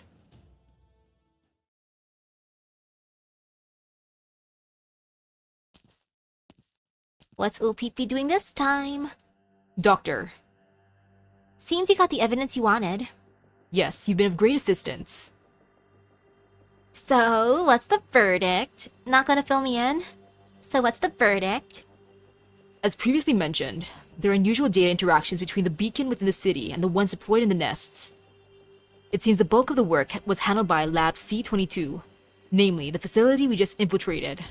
While I do not fully understand the principles behind this beacon system, or the Class 4 weapons, the contents of these interactions can still be inferred. This coordination between the beacons and the weapons has been altered. As I surmised, the waterway program has been infiltrated by the highest level. As I surmised, did you doubt the program from the start? Correct. Even before it was conceived, I had my doubts about Ægir. From where? The decisive campaign.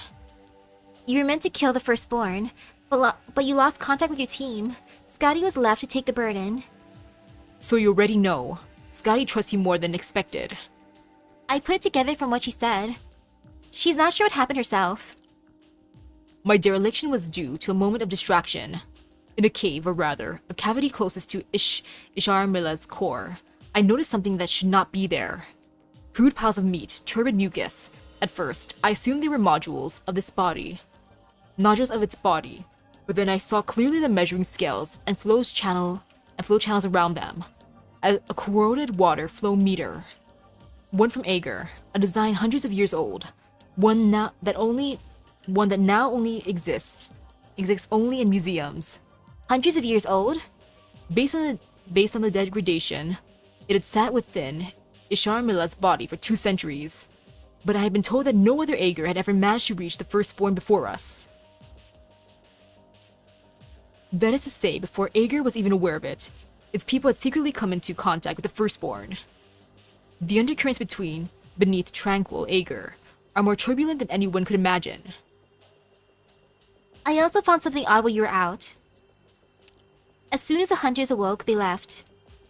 They were being used to break the deadlock at the front. I can imagine the mission they have been assigned: bypass the front lines, advance to the nest, and deploy the beacon. First support, now the linchpin? It's too quick. Laurentina and Irene are a fun duo, though I'm loving Irene and Secunda. The advisor seemed more anxious than them. He left the lab at the first opportunity. Blondus. Then I fear we too must act as quickly as possible. If the coordination between the beacons and weapons have been tampered with, then there is only one place to go: the core of the waterway program, the beacon launcher. As for you, I'll go see the one who gave the order. Consul Clementia. Clementia, please don't be sus. I'm rooting for you, Clementia. Okay, now. Anathema of Ægir. Ooh, that's a lot of platforms I can stand on, and I like that. Except how they're unstable. But I like it.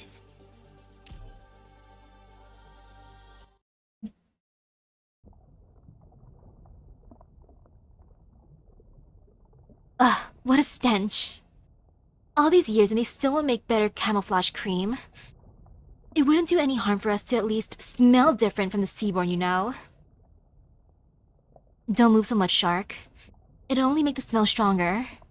When you smell this much like a seaborn, I might hack you on instinct.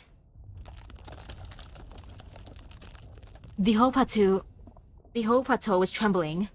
Those giant worm-like seaborn are tunneling through the rock beneath us. Stay concealed. I wonder what they smell like if this cream is that stinky. Vacuole lightly trembles. Or shudders fiercely. Look at those numbers, honestly. Between the currents and the seaborn, who's carrying who? They're flooding towards the front line. I can't imagine. Can't imagine what the soldiers are fighting through. Snap out of it, Scotty. You'll crush your health doing that. We mourn those in the front best by completing our mission. Thanks to the Legion's fleets containing the seaborn swarm, we were able to slip in and plant this beacon deep in the nest. Even a single plant could alert the seaborn to us. If it happens to be assimilated, there is no room for negligence in our path forward. The Great Bleach Core will cover us as we dive for depths of the rift. Yes, Captain. You know, explaining to Kelsey hanging out with a criminal isn't too crazy considering some of the other people we hung out with during our adventures. Like in Chirag. We made our best friend, our rock god best friend. So Kelsey, so during my time in Chirag, I met this talking rock who happens to be a god. Jordy, right? Fast learner. A lot of students come here on work experience. With all the operation protocol, it never takes more than a day for them to slip up. You, though, picked it up just by watching for a little while. You've done this before? Just a bit. I've done some work on an Iberian lighthouse. The beacons share a few principles with it, here and there. I see. So you're into engineering. Explains a lot. I work longest as a caregiver, though. Caregiver? What kind of job's that? Huh? Watching over the sick and elderly, taking care of their daily needs, sorting out all the little things for them. Gotcha, so it's like slapping little handy modules, 153 and 274 at the same time. But the little handy is impersonal, right? That's correct. You look taut as a wire, Jordy. This isn't an exam of Ægir general knowledge. I just want to ask, if the little handy has no personality, how is it supposed to meet the emotional needs of its patients? To care for people is to meet them in their weakest, most vulnerable moments, after all. I'd say physical frailty doesn't particularly inspire emotional needs in us, and if we're headed for the grave, even with illness, we don't feel especially vulnerable either. But we do let the old and sick request some final company before their euthanasia, though. Usually a leading philosopher will come in. Scholars from whatever field in general, really. I know nothing about philosophy. I just talk to them about the most banal things, food, flowers, sunshine, and so on. For some reason, they're always so happy to listen. You're a great guy. That shows how keen you are at grasping people's moods. No promises, but something tells me you'd shine in the Institute of Development Planning, or Institute of Incubation too. Could I?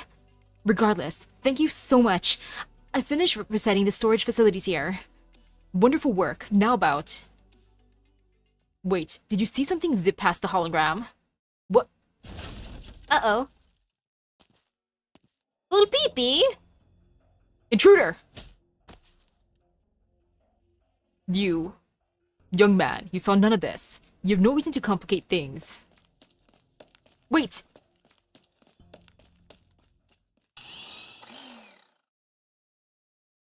Shark's sound will be too loud. Scotty, you open the way. Cut through this cluster as quietly as you can. All right.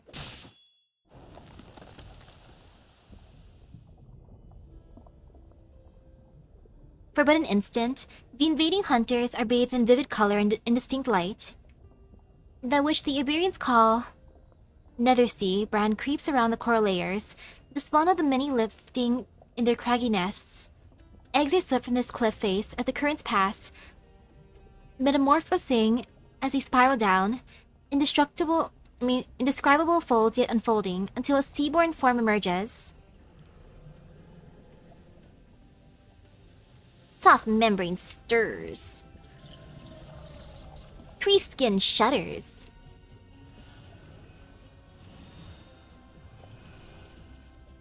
The newborns silently gather together, their trembling bodies echoing all throughout the nest. Intertwining palps and feelers, they sweep each other off for far away. They just keep on leaving the nest, rushing for the front line. Wait, don't you think something's off? How did that one turn into a whole bunch of out of nowhere? What is it doing? Multiplying? Splitting? I've had this gnawing feeling ever since we bailed out the fleet. Swordfish, have these assholes evolved even more? Yes, have these assholes. The Seaborn are forever evolving. Scotty, can you remember the first Seaborn you ever killed? Not really, just that it had a lot of gross tentacles. That's what I mean, tentacles, stingers, chitinous shells. We could still discern the organs, identify their functions at a glance. Prior to this, the Seaborn's only skill was to hijack whatever evolutionary progress other species had accrued over the epochs. But now we've got these things. I can't begin to tell what their organs are. If I didn't know better, I might not even think to connect them to the fodder we were slaughtering just 3 months ago. The Seaborn's needs have outgrown the evolutionary advancements. They've begun seeking their own answers, which means their evolutionary course now transcends our knowledge. If we're unable to gloss their physical composition, unable to discern their organs' unique functions, unable to predict the direction they will evolve, we won't know how to kill them. We could fetch a specimen for Advisor Blandus while we evacuate.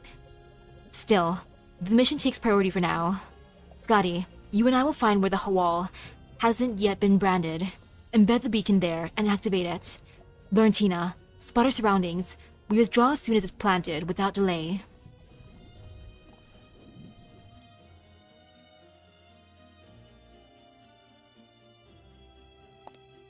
Hey, Clementia. Consul Clementia, Madam Consul. Consul Clementia. Greetings, Doctor of Rhodes Island. And well met in Millenarium. At long last, our first official conversation. Well, Kelsey's the official Iberian envoy. Save your modesty. Dr. Kelsey's all-inspiring knowledge transcends the boundaries of space and time. So for her to be keeping you up her sleeve, the depths you hide must be deeper still. Whether you come to me in doubt or with conclusions of your own to share, I'm prepared to listen. You sent the hunters into a literal nest of danger. You're endangering 3 of our operators. You sent the hunters into a literal nest of danger. Much like Dr. Kelsey, you have misgivings about this decision. You had no choice but to order them to meet death in the eye once more. My hand was forced. Only they can break our present impasse. Rational, maybe a little too rational? The legions are deployed to capacity. The Abyssal Hunters must assume combat duties, even having recently returned to Ægir. You suspect the situation was deliberately engineered. I gather you return from the city with findings of your own. The beacon weapon link was tampered with. Little handy, priority order. Contact the supervisors for the beacon and Class 4 weapons R&D. And notify all Legion commanders, leave enough of your fleets in the front to curb the Seaborn and assist the hunters. The rest shall withdraw in order to return to the city. The Sea Patrol will seize the beacon tower right away. You have our gratitude for informing us, Doctor. Not in silence. I know I owe the 2 of you an explanation for how I deploy the Abyssal Hunters. We don't hold you accountable on a tactical level. You know their prowess against the Seaborn better than us. I can only say this. your powers of observation would not have missed the scales on Gladia's neck. We can assume the hunters will have no trouble seeing this assignment through, but what was your guarantee they would be spared from mutating while in the nest? The word of Advisor Blandis, nothing more. Advisor Blandis' statement at the tribunal served to strengthen Miliarium's confidence in the Abyssal Hunters. I confess, though, it failed to even ease my mind. I take it the hunters still weigh heavily on your thoughts. Ægir never truly wound down the Abyssal Hunter project, following the strike on the Firstborn. I've not been involved, but my countrymen have every right to interrogate me for my awareness of it alone. For a short time after the Firstborn died, the project went through major upheavals. Anomalies plagued the experiments, and the Church grew only more fixated on the Hunters. This suggests there are urgent, hidden truths about the Hunters yet to be found, yet it also proves that the project can no longer run publicly. To this day, it still operates in secret, but even now, Ægir has only 3 Hunters including Gladia. No, 4. For how constantly we iterate on our technology, we have never succeeded in making another Abyssal Hunter. No matter how stable the subject's signs and psychological indicators are, they lose their reason the moment they awaken, immediately corrupting into Seaborn. They don't even make it out the chamber, let alone to the ocean proper. Abyssal Hunters are bound by blood, we forgot. What is this blood binding them? We don't know. We still don't know why Gladia's group has kept their reason intact. Sounds like they're your key to solving this. Yet you chose to send them out to the front. Indeed, for Gladia, Laurentina, Skadi, and all the participants, it was an irresponsible act. But the front lies at Miliarium now. We made it in time to cut off the seaborne tides, as it laps at dry land, but Miliarium is far from impregnable. If we fail to open the waterway now, it is only a matter of time before the city is lost. The seaborne have organized to seize the waterway by the throat. Storming them head-on will invite a large-scale counterattack. At which point, I fear none of them will survive. Is risking the hunters a necessary cost here?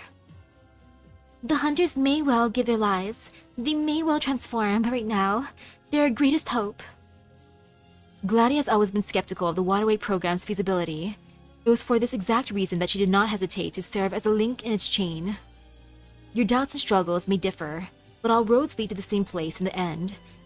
That seems to be an unspoken yet shared understanding among the Ægir. One not without its sorrows. Upon the bricks of the Sulfon Theatrum entrance, the architect Martis left this maxim: there is no justice here, only the path ahead. In later generations, some criticized Martis as being overly fixated on material value, squandering his energy on comparing worth against worth.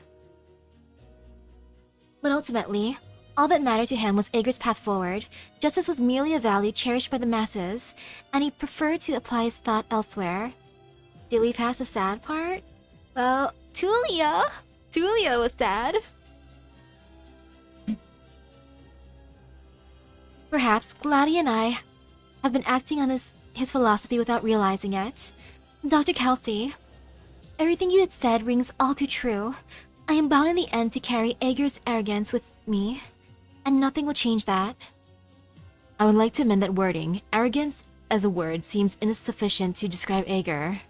You respect equally the humanity of your every citizen. To realize each individual's worth is the guiding star for your entire society's development. At the same time, you are capable of making the cruelest judgments and calmly accepting them for the sake of Ægir's survival as a whole. Calmly, you say? We Ægir are not cold-blooded. Whenever you would feel wrath, our own hearts are far from unstirring.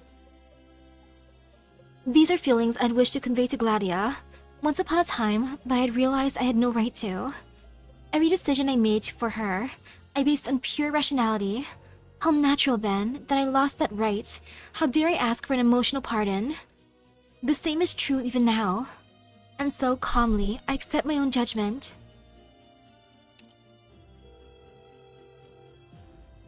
The designated individual has been contacted.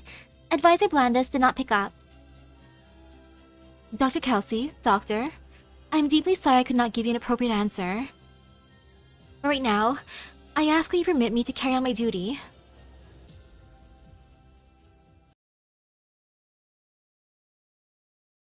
Okay, Clementia. You do you. You're just doing your job.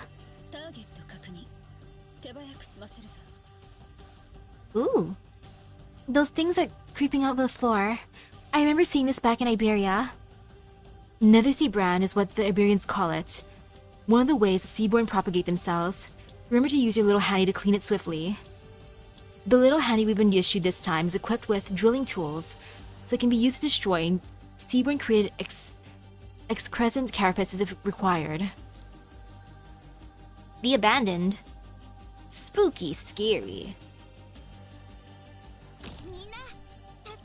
Okay, I'm preparing myself. Actually, let's just keep that here for now.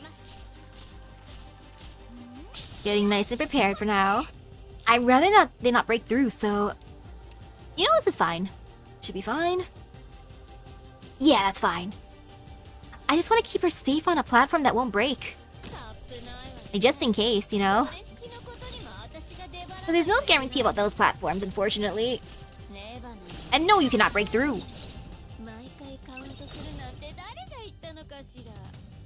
Oh, she is suffering a tiny bit, but it's okay, you know? Wizardo will be fine. I believe in her. And actually, just for the funnies, I should just spawn camp. You know, spawn camping is good. In this case. Yeah, spawn camping is fine.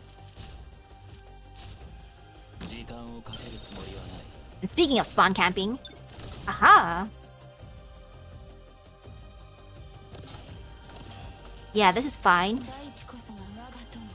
We chill here. Why not face there? That's good. And just in case over here. And, you know, Susie, just provide some more support. We'll take care of this side.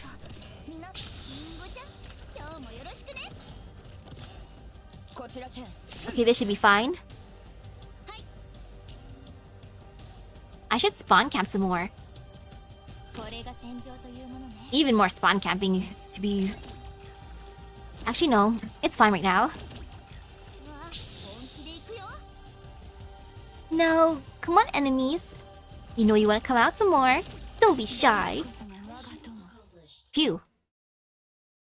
Easy for farming.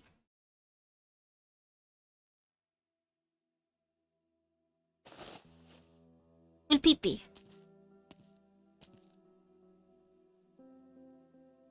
Ah, awake. I've taken care of your wounds. You'll find 2 doses of stimulant beside you.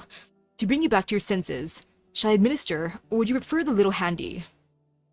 Fine, do it yourself. Poor Blandus. He just wants to have conversations with the hunters, and they're all just like, nah. Ah, Blandus, Blandus, Blandus, Blandus. And how would I describe their arrogance? Since they're described as arrogant? Well, they're very confident in their technology and the way they do things. But for me, it's not really arrogance, it's just confidence.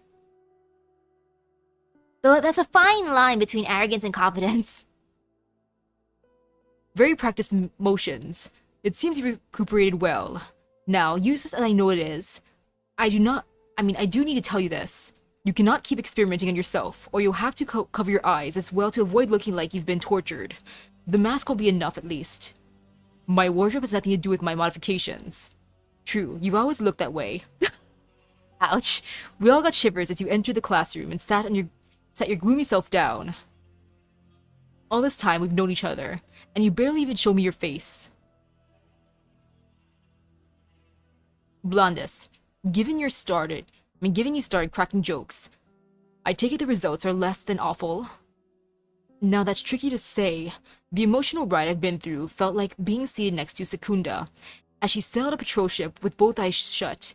That is to say, utter madness.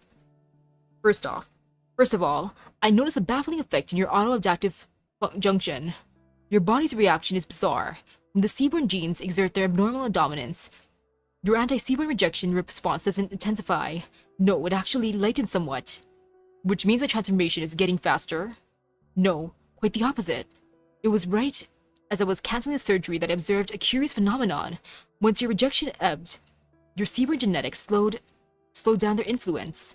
As if to be crude, your body and the seaborn genes had reached some sort of understanding. This is certainly worth further study, but for now, I need to know one thing. Will this impact the hunters in their upcoming battle? Slaying the firstborn will be our single most important operation since we were created. At this point, I will allow no freak accidents. I observed no negative effects so far. I'll be setting up a few more risk assessments before you head out. That said, if we're going to figure out what's underpinning this phenomenon, then you best you come back alive so I have something to study at all. I'll be honest, I'm anxious. We've never waged a war on this scale before. We're marching every single abyssal hunter plus 3 whole standing legions off into a single trench. If not with a war like this, how would we ever kill their Genozoic, their source, their god? Do you truly believe we can polish off the Seaborn just like that, once and for all? You've worked with us for over a decade, and you still have doubts about the Hunter Project. Do you want the truth?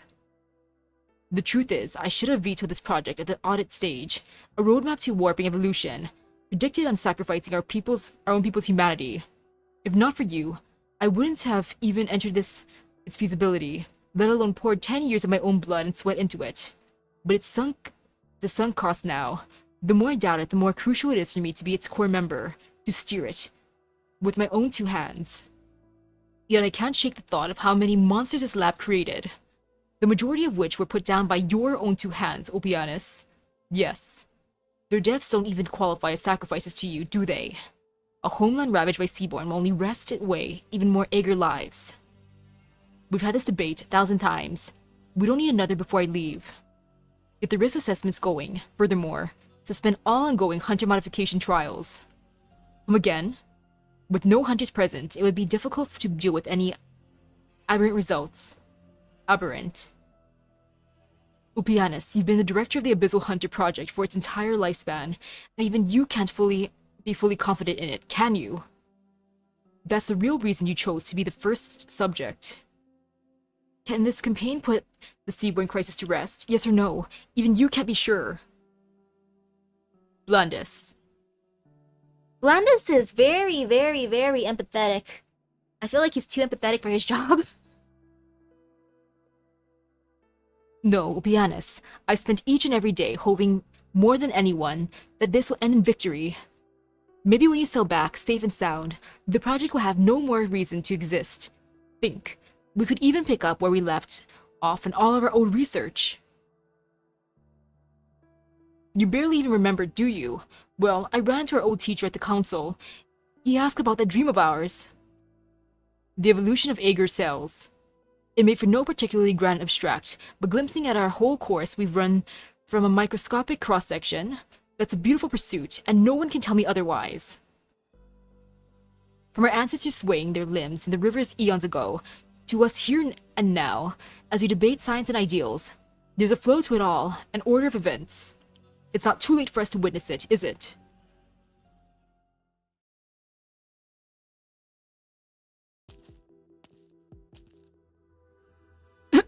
You finally came, Opianus. You won't even resort to flaunting your wretched sense of humor as a plea.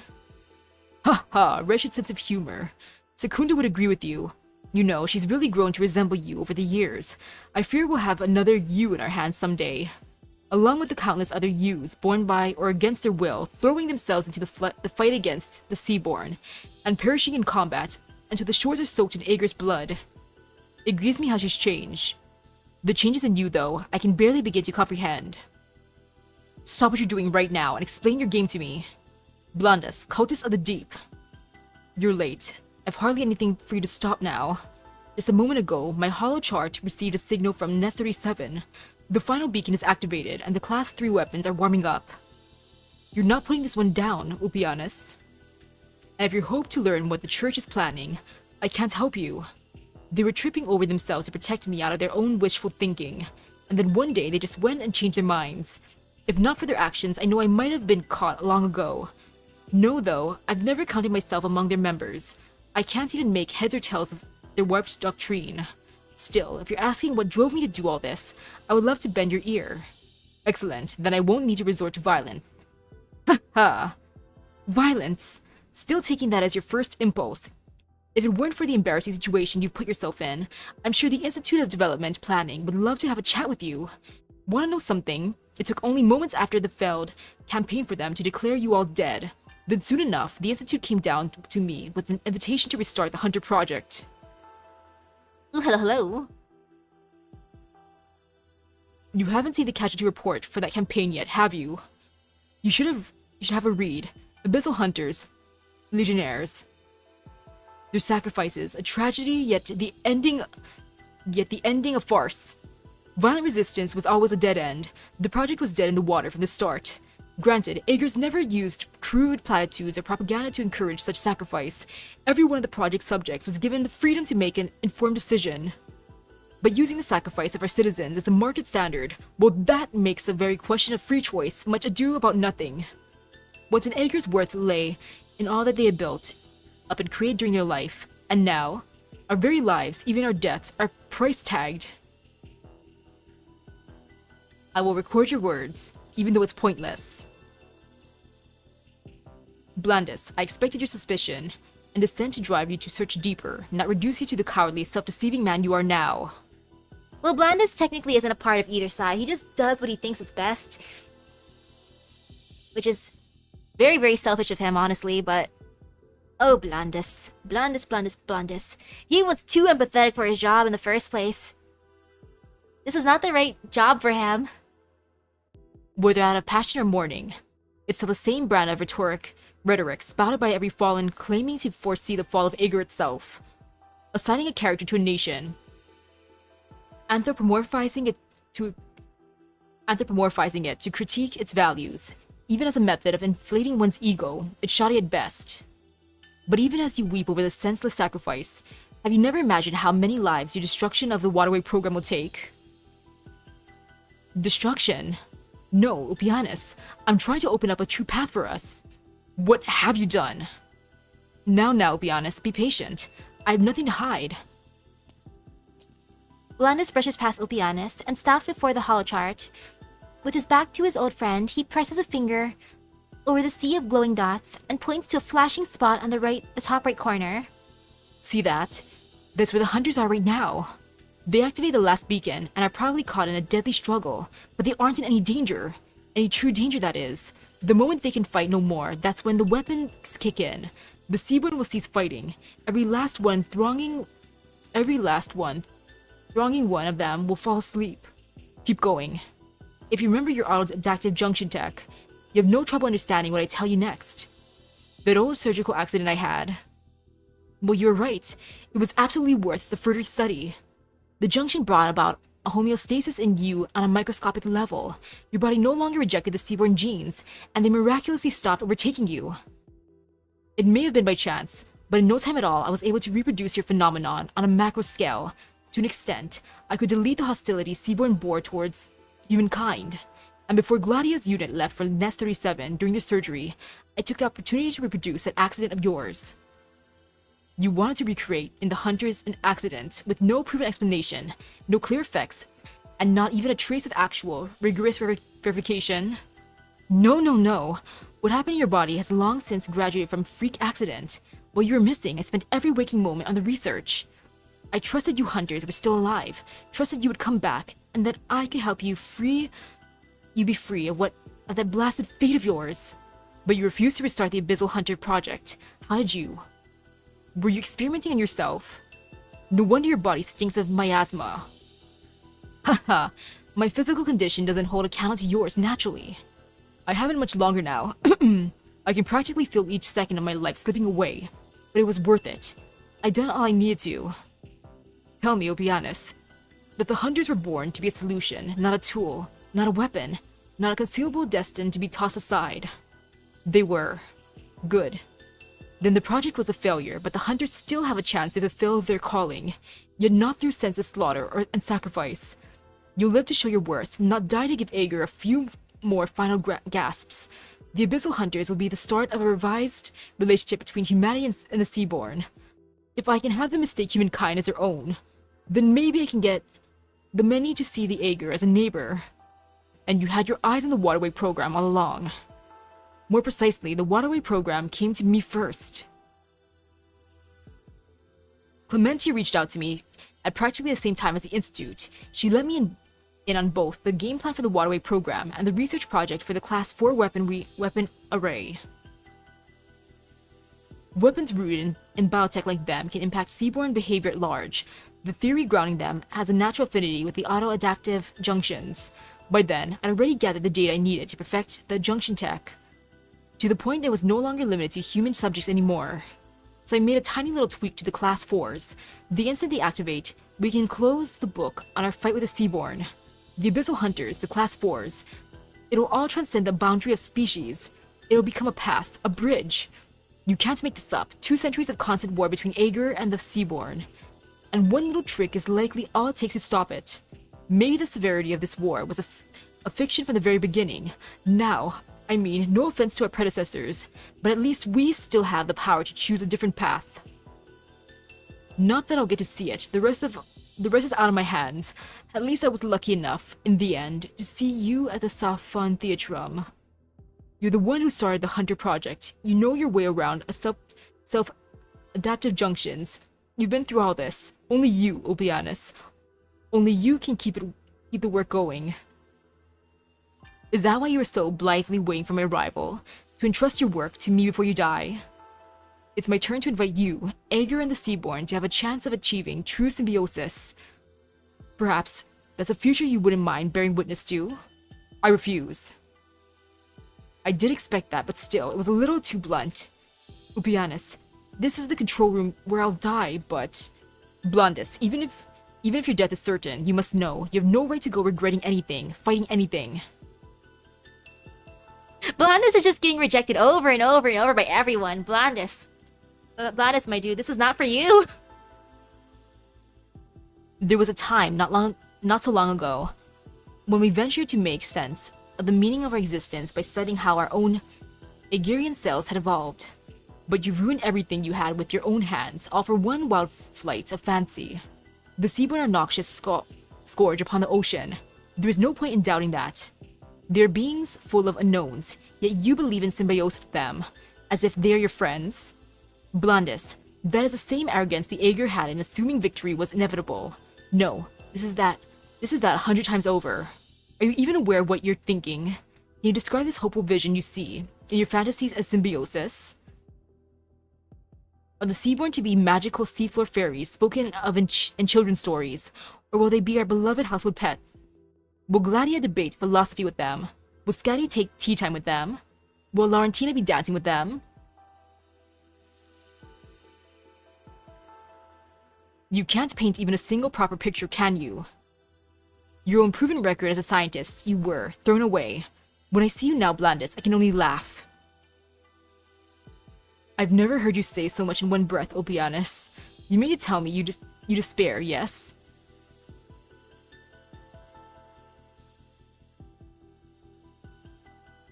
The only one who ever despaired was you. So you have no right to go regretting anything, fighting anything, not in front of me. Every fallen must be sentenced, and their every corpse should be hung from dry reefs. Is it even in you to sentence me? The campaign to slay the firstborn was full of questionable points, and you stand as its greatest suspect. Everything you've done now puts you at odds with Ægir. The nation has rejected you, and so I have no choice but to take on your noble work. The man I knew would never have given in this conman's rhetoric. I'm simply saying the facts. Then in this moment, the last I ever spend as an Ægir, I sentence you.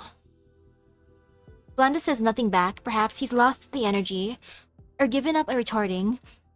This dialogue of monologues has dragged on long enough, to the point it's begun to wear on him. The golden holochart ripples before him, too bright, he thinks, and so he closes his eyes. From somewhere, a communication intrudes and shatters the brief silence. With it, he hears a shrill grinding of his old friend's anchor being dragged across the floor. But only one thought makes it in time. He couldn't even give the hunters a welcome home hug.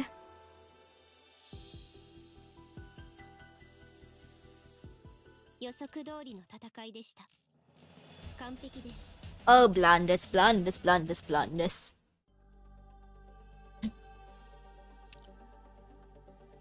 Backflow current. The children of the sea proliferate through the city. They will not permit any place in the sea that does not belong to the sea.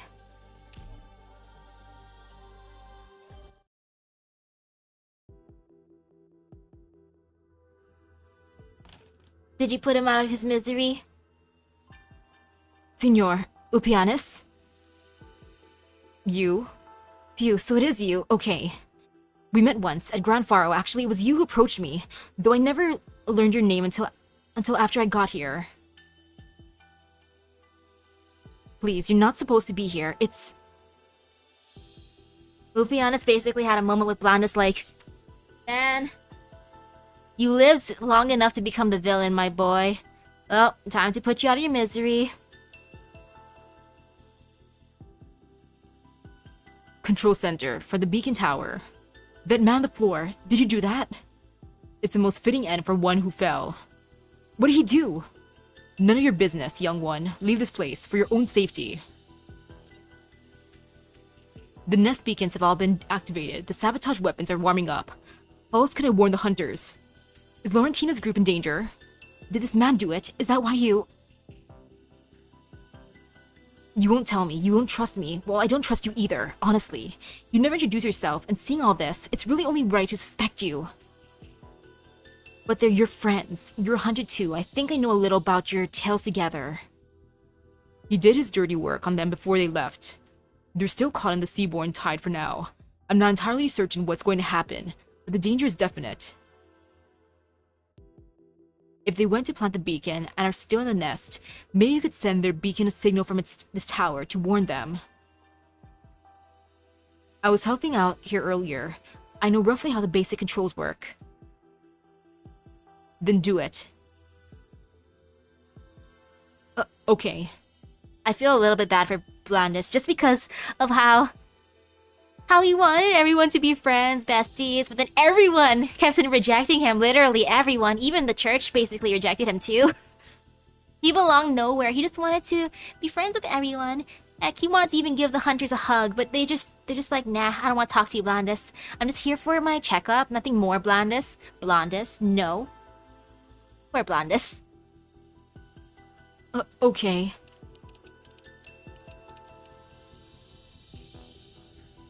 Well, it's much more complex in practice, but I can say this tower seems to operate on a very similar framework to the lighthouse's control system.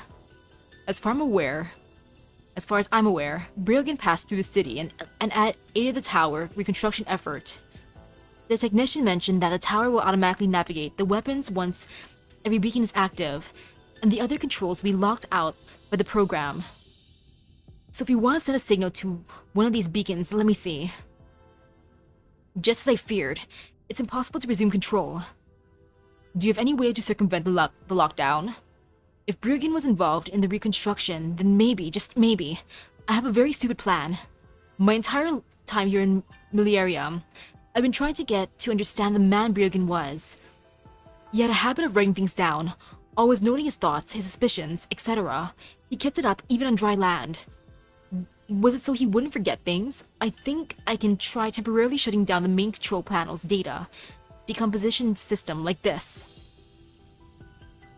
Before you're bringing up my history, you called me Briogan's ascendant, but just from looking at his images, you can tell I don't resemble the genius architect one bit. My parents were just Ægirs, rooted to the land. There are plenty of us across Iberia and the other terrestrial countries. Strictly speaking, we don't even count as... So what?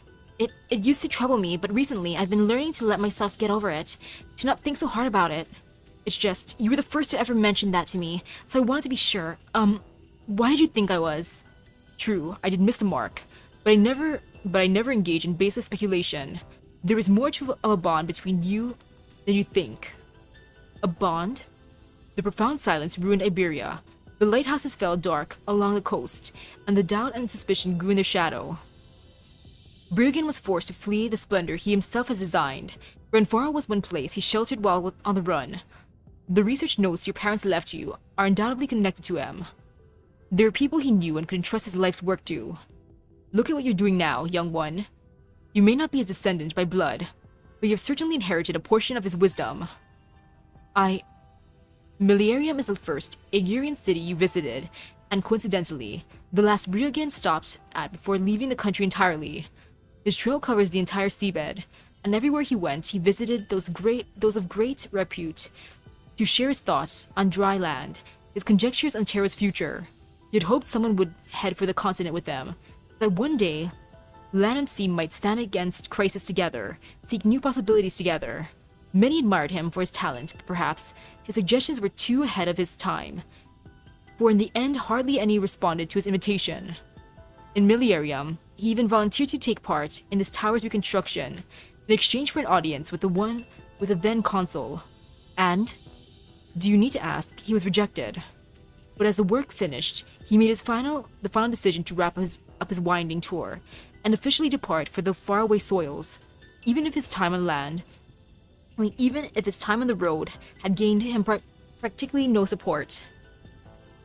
Think over what you've done. You left the town you knew and came to this alien place they call your home. That too took incredible courage. In this respect, you and Briogan are not so dissimilar.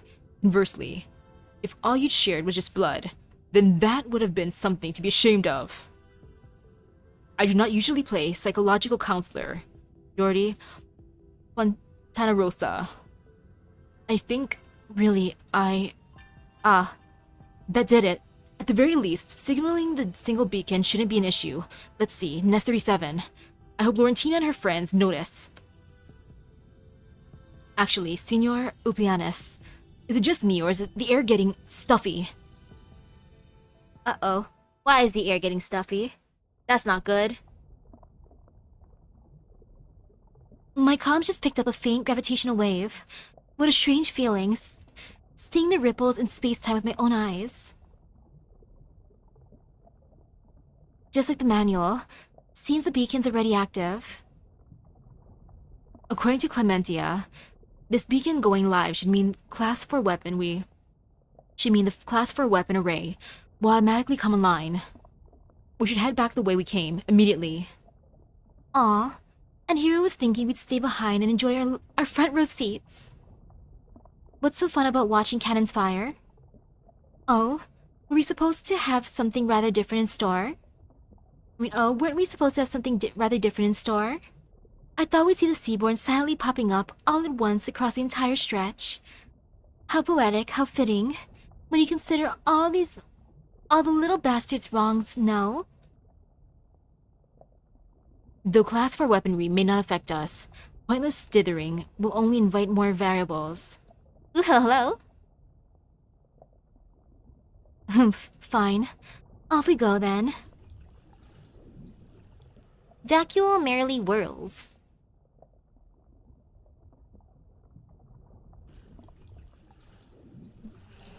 Ooh! A soft murmur reaches Spectre's ear, and when she turns to look, she meets with an eye, more accurately, a nucleus leaping to and fro. The flagella of the Seabourn sticks to her cheek, soft as a kiss. Spectre sees the nucleus pulsing in clear rhythm, blending with her own heartbeat. I want to poke it, it looks so squishy. Shark! Don't attack yet, Scotty. Yeah, I primarily stream on here. It went straight past us? Doesn't strike me that we spooked it. More like something pulled it away. The beacon. Not the bacon. Captain? The gravitational waves coming from this thing aren't supposed to be so irregular, are they? Scotty, behind you. Move. Ooh! Yo, thank you for the gacha lock. Oh my goodness, so much gacha luck! Oh yay though, all the gacha luck, that just means that it's gonna be a good time for everyone. Vacuole merrily whirls. Soft membrane cheerily stirs. Creased skin excitedly shudders. Why did it have to go from that? Okay, soft membrane, cheerily stir sounds cute, and then creased skin. Okay, one of these are adorable, the other one is kinda ugh. Creased skin excitedly shudders. The currents reverse. The tide sweeping the seaboard surges back into the nest. The sound of beating membranous wings, of compressing and unfolding, of clamoring mouthparts, of roaring streams. The whole space reverberates with a layer upon layer of cries, of pure elation. The beacon's been completely drowned out. The eggs and newborns are multiplying rapidly. Clementia said that all formless newborns would enter straight into necrosis, and the mature individuals would flee from the area. Will the fungal match the vegetation? The whole nest will decay, starting from the environment. But clearly we're not seeing much of the collective necrosis here, are we? If anything, I'd say they're full of life. We'll see you later. Thank you for the good luck. Pull back. Gladia turns the instant she barks the order, her lance piercing the seaboard ahead and as ruptured tissues burst about like blood. Ever since that little bastard touched my face, I've been feeling sleepy somehow. How very strange. It's been so long since I felt this way. I thought it was just me. This shouldn't be. Combat only sharpens an abyssal hunter's lucidity. Blondas? You mean the autodactyl junction surgery? We discovered an anomaly, and Blondas certainly treated us, but he also tampered with the procedure. Yet whether coincidence or not, the church's attack cleared our suspicions of him. This was my mistake. But he's in the advisor. Why would he? If we want answers, we must make it back to the city.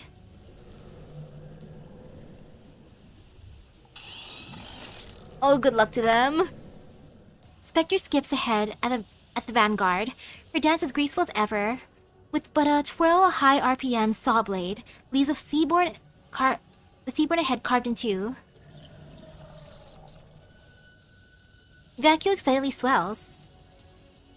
The beasts have noticed us, and yet show hardly any will to attack. Captain Shark, have you noticed the water flowing slower? Get a hold of yourself, Scotty. No, wait, she's right. These animals are secreting something. Ew. Finally, the tide receding, the nest temporarily bears the truth of its transformation. Seaborn living and dead fall into every ravine in the seabed. The nest borders have begun to bleach, chitin coming together into a thick crust. Something has provided them immense nutrition. The whole nest is forming a carapace, and spurring every life within to evolve faster. A shell. If we take the Iberian so-called Neversy brand as the roadmap for the organism's expansion, then the shell is the final act of fueling before it begins. If someone makes the frilly dress based on that frilly eye-winged seaborn, I feel like they should give it to Upianis. Because Spectre already has some nice outfits, so does Scotty, so does Gladia. But Upipi, he has nothing, so he could have a frilly dress. Without warning, the beacon pulsed irregular gravitational waves. Right afterward, the seaborn swarm began to nest around it. Either this is some elusive aberration and the weapons themselves, or someone in the city is trying to remotely control the beacon to transmit information, or possibly both. Whatever Blandis did to us during surgery has dulled our senses. Consider the hunt on. Time is of the essence. Get out of here.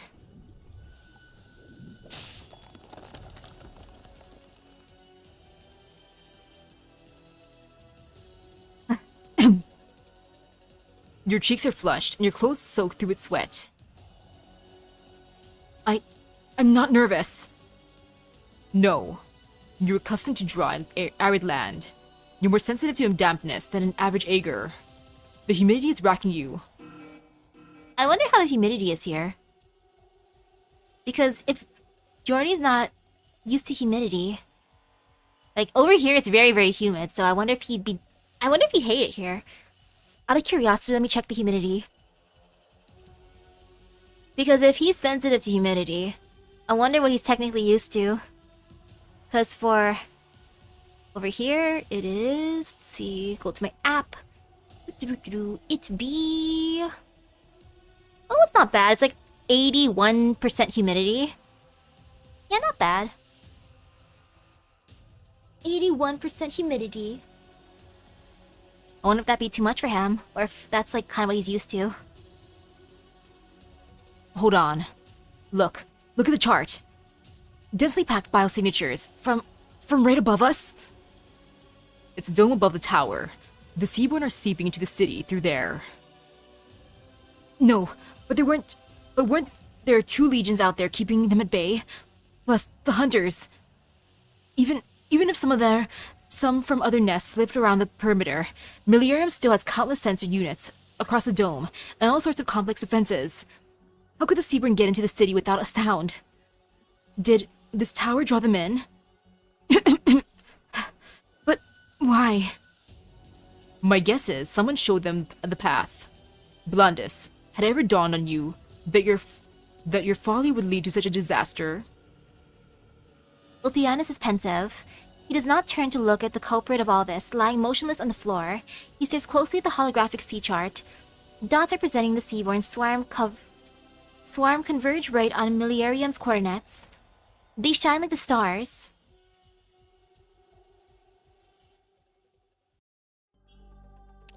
Well, that'd be super ominous. I'm gonna go grab my Secunda.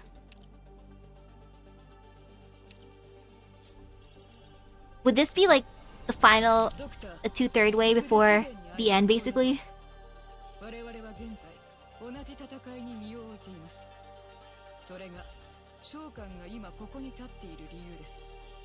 Nice.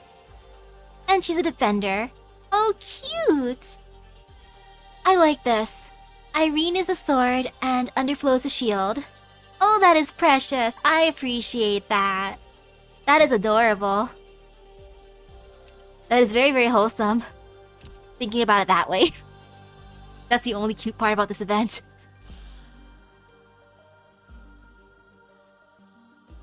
I'm happy. This means that I can definitely clear it by tomorrow. Debating. BB7 tonight or BB7 tomorrow, because if it's like... What's the better part for the thing? There's 7, 8, and 9 extra in the end of story. And ooh, she's one of the defenders who uses a gun and fights at range. Oh, that's fun. I'm definitely gonna raise my Secunda. She will do so well. And I have to put her on a team with Irene at least once. And heck, I'll put in Lumen as well, because that'd be adorable. The next Christmas of Servants for FGO? I did not check them out yet. I want to know though. And you know, let's just do one more then, from history. Let's just go for it. Yeah, I have a lot of sanity to do, because I'm gonna be farming so much. Yeah, I'm gonna be farming a ton after this. Okay, I need a lot of components. And how much do I have of these? Oh, sugar pack, I can get more of those too. And what does this drop? Oh, the Lock 6. Okay, I can always use those too. I was hoping it'd be more offerings to the rock mines, but it's okay. It's fine. Let's just go for it. Why not? Let's do it. There are always chimes like little bells resounding from the dome, the result of countless tentacle-shaped biomonitors analyzing the most minute changes in the ocean current. Occasional dull roars echo faintly from the port, as warships coming to and from the harbor gracefully displace vast amounts of seawater like gigantic fins. The goods flying through aerial optic cables in squeezed state to every household, amid a near subsonic buzzing. These myriad noises, varied yet not chaotic, have become the ambience of Millennium, long since faded into the background for its 10,000 or so residents. But now, all those residents stop in their paces. They wonder if their ears are deceiving them. Ooh, Ooh! Abby Santa and Lohi. At first, it was like a wisp of wind sweeping across an angular reef. Then like a newborn who tentatively poked its head out the warm womb. Then after that, a colony, a nest, an entire region of sea. Abby Santa looks like a Nutcracker reference. Oh, adorable! The thick, bizarre sound of blooming of life could be heard clearly. The children of the sea now give back to the ocean. They give civilization a kiss, and civilization is now filled to the brim with life.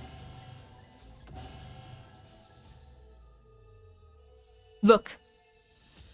The usual tower looming over the city center is gone, replaced by an enormous stone column, the type seen only in karst caves in the sea. Upon layer of fine, porous, slimy, and smooth seaborne tissue encircle the walls of the beacon tower. Ew. Yet, light from the equipment within still permeates, casting an ethereally enchanting glow over its surroundings. Microbial colonies float down from the column, blossoming into oddly shaped life forms. If it weren't for the statues that I just can barely make out, I thought these were untouched wilds. Nest conversion. Why would there be seaborn in the city? I know we haven't. Doesn't matter if we did or not, as long as the results are as expected. I just hope it's a lesson those ever-sinking Ægir will never forget. What do we do now? We keep it growing and stop the city from pushing it back. Ooh! Lohi's a berserker, Abby's a pretender, and Lohi's gonna be permanent. Thank goodness for permanent, because I fear for my luck. Was murdering Tulia not enough? Do you need to destroy the entire city to state your appetite for chaos? At first, I was planning to tell you back to your allies and save myself some effort. But since it's an emergency, I have to haul my net in tow. I have to haul my net in now. You be the 33rd and 34th Church of the Deep's cultists caught by the Sea Patrol this month. The Sea Patrol. You've harmed a lot of our brothers and sisters lately. Clinging to the current order will do you no good. What Ægir needs isn't a struggle for its life and despair, it's... Shut up. I'm not here to debate. Perfecta Secunda, an unusual concentration of biosignatures has been detected. They've tripled in number in a short time. It seems the Seaborn have fully converted the tower into their nest and are now steadily producing more themselves. We cannot allow them to spread to the other city units. The nearby civilians have already started evacuating by themselves. Take a squad to guide them to the emergency shelters. Remember to clear the roads of all support machines. If the Seaborn contaminate them, they could be used as weapons against us. The rest of you, get information and deploy barriers. Keep the Seaborn within the perimeter of the beacon tower. Yes, ma'am. I was sure the Class 4 weapons have already been activated. Don't tell me. I'm listening. Lock down all Class 4 weapons immediately. I want a thorough inspection of the entire system as soon as possible. All troops who have fallen back regroup at the port immediately. From now on, all combatants are to remain on standby on the channel.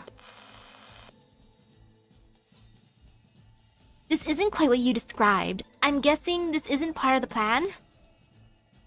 Look at this real-time nautical chart. Just an hour ago, Seaborn biosignatures were generally stable. But now, every nest in the continental shelf is getting closer and closer to each other. No, it's not that the nests are moving. They're expanding endlessly, like countless drops of ink spreading across a sheet of paper. This entire stretch of sea is turning into a nest. The scattered nests are linking together as one, with Milarium in the middle. Did Ægir really bring weapons to disperse them, Madam Consul, or a massive catalyst? Are you annihilating them or feeding them? If Blandis tampered with the link between the beacons and the weapons, it must have been him who altered their effect as well. I feel bad for Clementia. Clementia's the one who offered Blandis a job, so she's probably like, oh my goodness, I hired this asshole, and look at what happened now. Dang. But yeah, Secunda would be super duper duper pissed. If Blandis tampered with the link between the beacons and the weapons, it must have been him who altered their effect as well. And as a result, Ægir's hopes of landfall have been exploited. The city is now a foothold for seaborne expansion. Oof. It's a foothold now. Ooh! Abby's level phantasm's amazing. Oh, I'm so happy that she's welfare. Thank goodness. Heck, the Santas in general have been having nice animations. As the Waterway Program's chief designer of warfare, I will take full responsibility for this, but we haven't lost the battle quite yet. Look outside, not a hint of disturbance on the streets. Millenarium has not yet sunk into panic. We've struggled against the Seaborn for more than 200 years. We've experienced countless incidents like this. It's far too early to declare Millenarium lost to the enemy. Dr. Kelsey, Doctor, you must leave the city at once. I'll escort you to the port. I'd assumed the consul would need to remain at her post. As things stand, the port is at the heart of the city. A key military installation we cannot afford to lose. The Seaborn have already invaded my city. You think I'll wait for an uninvited guest to knock on the Pensivarium's door?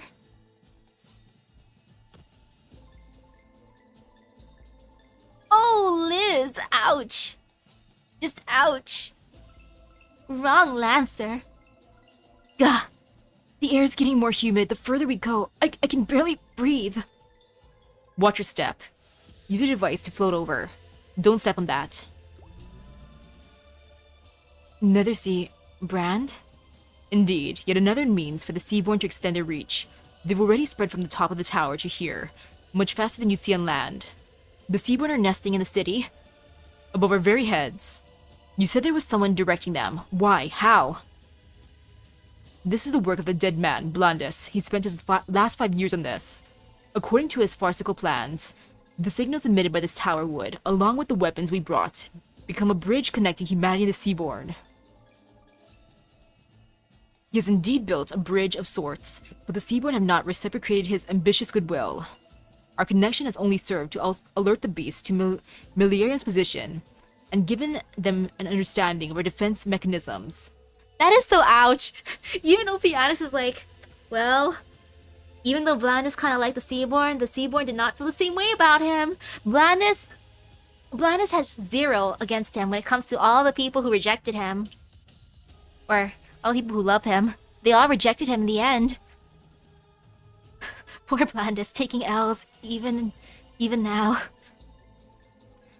The legions had taken great pains to divide a stretch of sea into manageable regions, but with the nest now converging on the signal, they are whole once more. The class 4 weapons that should have destroyed the nest and the repel the Seaborn have done the exact opposite. Seaborn tissues grow along their firing paths. What should have withered was instead nourished. Humph, even until death, he never realized his own arrogance. Signor Opianus, I don't quite understand what you're saying, but right now, the Seaborn already consider this tower a new nest. It will steadily spawn and attract more other nests to gather here. Can we reverse this change? It's too late. We have only one option. Eject the city unit the beacon tower stands on. Eject? But underwater cities aren't built in blocks. How would you... There is still much you do not understand about Ægir. Unlike the nomadic cities of the land, pieced together from cumbersome plates, Ægir technology focuses on the biological, especially when it comes to city construction. Biting off a poison limb is an instinctual reaction in a sea beast, nothing difficult. We must keep the remainder of the city, for it still has use.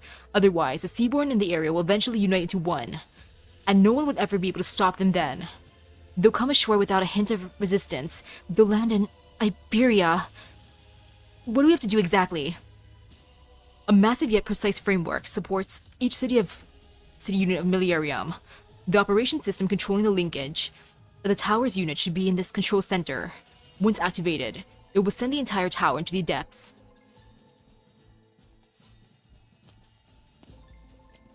Is this it? I can operate it, but there's no response.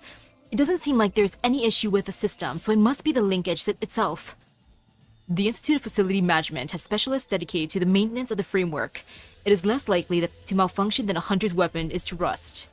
And yet, here we are, precisely at a time like this. Reading error occurred too. Run fault diagnostics?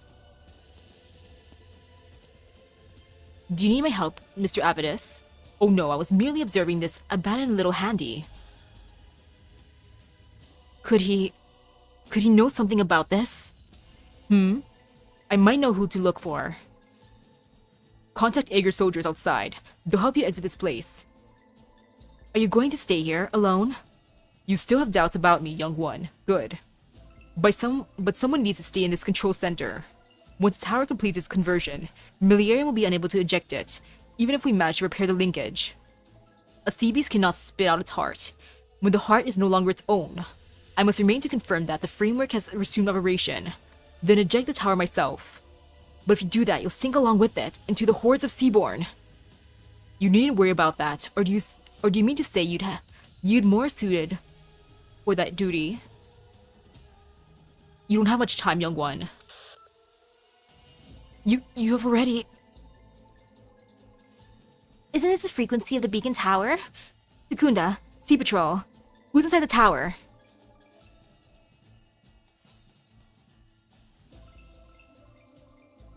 Then what about Blandus? He's dead. The two of us were in contact, but I never noticed anything unusual. I should submit myself to the Council for discipline once this is settled. Millennium must abandon the tower. I must see it sink into the abyss with my own eyes. And after that, will you return to Ægir? Can you return to Ægir? I told you not to ask pointless questions, Secunda. You should not allow the past to render you indecisive. You're overthinking things. Blandus told me what happened back then. As far as I'm concerned, it doesn't matter which of you rejected my application. Though I'm willing to admit that I regret not becoming a hunter and fighting alongside you all, deeply. I'll admit that I felt anger and resentment for a long time. I even envied Skadi. But eventually, I became accustomed to the patrol work. For your sake, for the sake of the project keeping our home, our civilization safe. Staying outside of a specific project will allow you to see more sacrifices, more betrayals, more untrustworthy people, more things deviating from their paths. Like you, right now.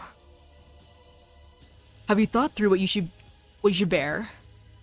If you truly did betray Ægir, if you really are associated with its scum, then you're in that tower now to plan your escape. I'd bear the guilt of allowing a fallen Ægir to flee. If you're still a hunter, then you'll be fighting alone. However, it's already impossible to wipe your slate clean after infiltrating the city, breaking into the tower, not to mention the outcome of the tribunal. Ægir may not remember your sacrifice, just like how Tulia will inevitably be forgotten. But I agree. Ejecting the tower is the most effective way to help Millennium respond to this disaster. I approve of your choice. I'll afford you some limited amount of trust. Humph, very well. You have 5 minutes. After that, I'll come rescue that land dweller in the tower. 5 minutes, just 5 minutes. Ouch! The entire city is following the Emergency Transportation Coordination Plan. We'll enter the axial channel via the Safwan Theatrum and leave for the port. True. Everyone loves Upipi more than Blandus. Blandus wanted some attention from Gladia, but no, Gladia only talks to the Abyssal Hunters. Big oof. Blandus wants to get or become besties with the Seaborn. No. If anything, the Seaborn prefer Upianas to just like, hi, kin, friend, family. So oof, just pure oof. I will remain there to direct operations, while the Sea Patrol takes command of this ship and sees you to dry land. The drone Matrix will also head to the lighthouse and assist Iberia in mounting a defense. Should the city not organize an evacuation of its citizens as well? Millennium is a military fortress. It is able to accommodate its citizens during battle. All civilians have already been escorted to shelter by the Sea Patrol. Those neural cables by your hand, should they be twitching like that? No, with communications down, my connection to the ship's operating system has also been cut off. I'm losing control. Little handy. Run diagnostics on the entire ship. The system's breach is more serious than expected. We might not have enough time to land, I'm sorry. At least the city's artificial gravity is still functional. The devices you have will help you move freely through the air. Now follow me. No need to be scared. All you have to do is walk out the door. Be not afraid. Is everything shaking? Comms are still down. Looks like someone managed to cut off the entire Sophon Theatrum from the outside. Monster! Vigilant screech! Monster spreads its ebon talons as the wave of heat rushes over you. At nearly the same time, the console draws her ceremonial sword and steps to the side to cover you and Kelsey. You take a good look at the enemy before you.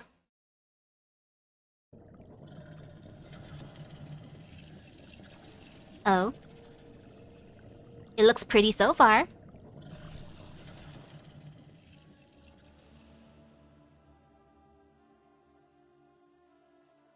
Oh, it's kinda cute. I prefer the other enemy. The one that looked more like Nihilego. But this is pretty cute too. An unusually shaped seaborn bars your way. It seems to lack hostility. Before monsters roar sorrowed it simply stood there quietly, its featureless face illuminated by a coral-shaped terminal in the middle of the Sophon Theatrum. The granular organelles surrounding its body spread out like arms, stroking the branches of the terminal and fusing the flowing characters and symbols on it. Was it observing, sensing? Can it even comprehend human perception and reasoning? It turns towards you. A seaborn. Is it the one that breached the terminal? This is unprecedented and not a good sign. Garbled Ægirian. There is no justice here. Only the path ahead. A seaborn trespassing in an Ægirian city, reciting an ancient proverb in a sanctum designed by sages past. This might be the most ironic sense I've witnessed since I joined this war. Uncouth, even for provocation. Its use of language as a manner and its manner of speaking are all unlike the usual outcome of the Seaborn's forced learning. I fear the Seaborn was once human, Madam Consul. Language. Never have forgotten it. Never has it abandoned me. What about your thoughts? Do you actually comprehend yourself when you clumsily mimic the sayings of the wise? Comprehend? No. I did not understand their true meaning, even as I left them for posterity. Now I have a new understanding. Left for posterity. Martis? You're Martis? The key member of the 4th Observation Team of the Mantle Ruins, the scholar of anthropology and prehistoric civilization who went missing more than 2 centuries ago. That Martis? In my most distant memories, I was once known by that name. But now, you need only be cognizant of my appearance. You see before you a Seaborn. Call me as such. Seaborn. The Seaborn floats towards you. Through its transparent skull, you see strangely colored orbs gather and disperse, steadily changing their formation. Ægir, allow me to converse with the one behind you. Angrily howl. Angry howl. Lub, tell your little friend to stow its fangs. Its flames cannot burn my blood. Ama 10. Oh. Who are you? Why do you call Kelsey that?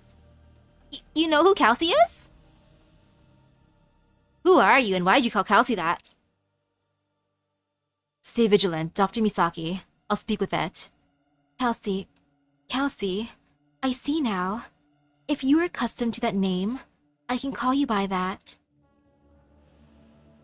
I've waited for you, Kelsey. For the two of you, for a very long time. Dang, Kelsey, you're so popular. Everyone knows you. Everyone really knows her. Even the ancient scholar, of course.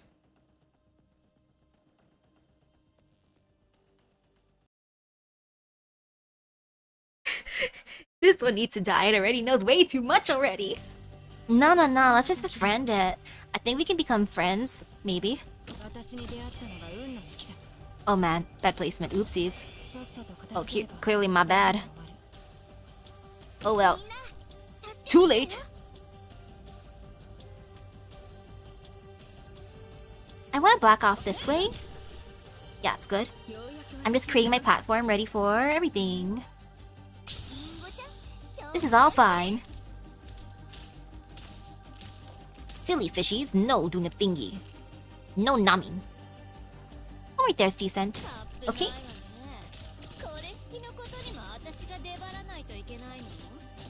Dang, that scholar though. It makes me wonder a lot about him. Like, who is this ancient scholar? And oh, the runny dude's got a new skin. He's fancier now. Look at that runny dude. But no fear indeed. Over here seems good. Oh, look at them trying to bite through. Too bad. Sucks to suck. And you know, just for funsies, right over here. And I can go after that dude again. Boop. Look at them. I love seeing them scurry around. They're adorable. Okay, now time to be kind of good.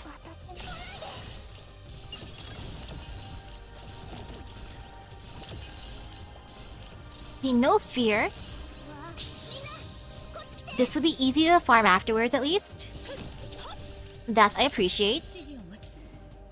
Okay.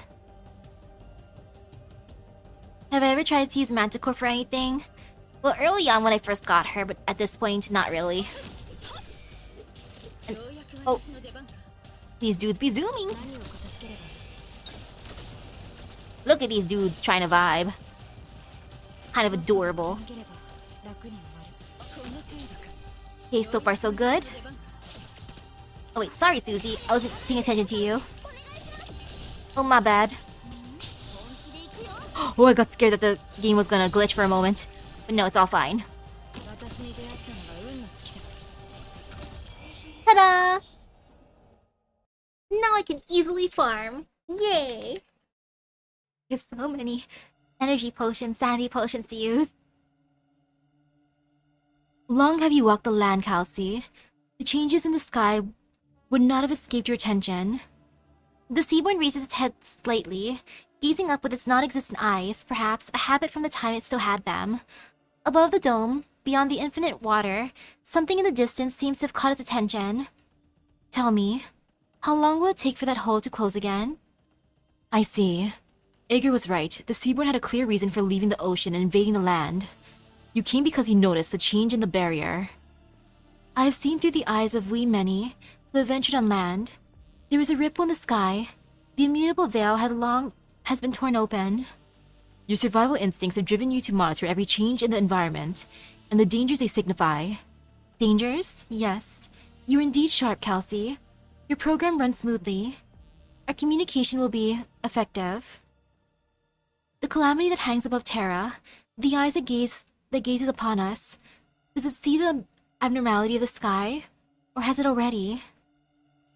You understand Terra, Kelsey, and the crisis it faces. You can, you must. We many understand, help we many evolve. Am I hearing this correctly, Kelsey? Rhodes Island came to eliminate you. Like, sorry dude, we're not on your side. But now I'm gonna ask Kelsey, am I hearing this correctly? I sincerely hope this is the Seaborn's wishful thinking, rather than some kind of consensus you have, Dr. Kelsey. Let it finish, Madam Consul. The last chance is fleeting. The oceans of Terra are too small. Knowledge, nourishment, space. We many must grow. We many require help. You're not just trying to go on land? You want to go into space? Growing wings is not difficult, but insufficient. Going beyond the skies requires a revolution in the species' fundamental nature. You have the knowledge, Kelsey. You help we many understand, and we overcome calamity. Whatever their origin, the Seaborn are non-sapient creatures driven by instinct, ones that the Church fanatics have placed their unreasonable expectations on. But you know far more than either of those two groups possibly could. How? We're the same, Kelsey. You and we many have the same duty. Perhaps I should reframe the question. How did the Seaborn evolve into what they are today? What do you have to do with Kairula Arbor going out of control? Is the answer important to you? I can speak of my own history if it helps you understand my intention. We've waited 2 centuries for these answers. What really happened in that failed expedition? What turned you into what you are now? Failed? No. It was a success beyond our wildest dreams. We penetrated the deepest layer of the mantle ruins for the first time. The predecessors carved open the rock and built massive maze-like complexes reaching into the lower mantle. We'd never gone further than them, even after thousands of years of excavating. The mantle ruins, the genesis of Ægir civilization. We thought we'd find more relics, more secrets, more answers there. But all we hoped for did not exist. All that was buried in those depths was a spark of hope. Go on. I was separated from my team along the way. I was the only one to make it to the end of the path. There I saw... The change in expressions a little lights. A giant. Some massive thing sleeping in the shadow of the cerulean sea. I did not see his entirety. A small part of his limb was enough to fill my entire vision. The limb was touching the transparent wall of the sealed chamber. Perhaps he was waiting for contact, or perhaps, before I realized it, I was standing before him and reaching out. The wall of the chamber was cold, but I could feel his warmth. Then visions surged towards me from every direction, inundating me. A fairy much shared its vision with you. What did you see? Fallen cities under the impressively hanging dome. The land aflame. The stargate extinguished. The star ring broken. The road network shattered. The destruction of prehistoric civilization? Which Fernwood is this? Yes. Ægir never discovered the reason for its destruction, but I saw a vision of it before my eyes. Yet it was not the land. Visions continue to flow, visions far beyond my limited comprehension. Eternally dispersing particles in oceans of sand that never ripple. Cold, lightless plains and darkness without end. Burnt-out stars and ever-expanding black holes. Nothing there was familiar. I lost my senses, all of them. Even the Fahrenheit that shared vision with me could not sense his own existence. It was an entirely alien place, without life, meaning, or information. The Seaborn's word stop. Through its transparent skull, you can see these strangely colored nuclei gather, then disperse. It seems to be thinking. The nuclei present represent the process of its thoughts. But you, Kelsey, understand the meaning of those images. The crisis destroyed everything. It cannot be visualized. There is no word in our language to describe it. It was the end of prehistoric civilization, and the calamity that Terra must face. It is the end of all things. The horrifying images left me as I pulled my hand back, replaced by another image, one that was broken, blurred, chaotic.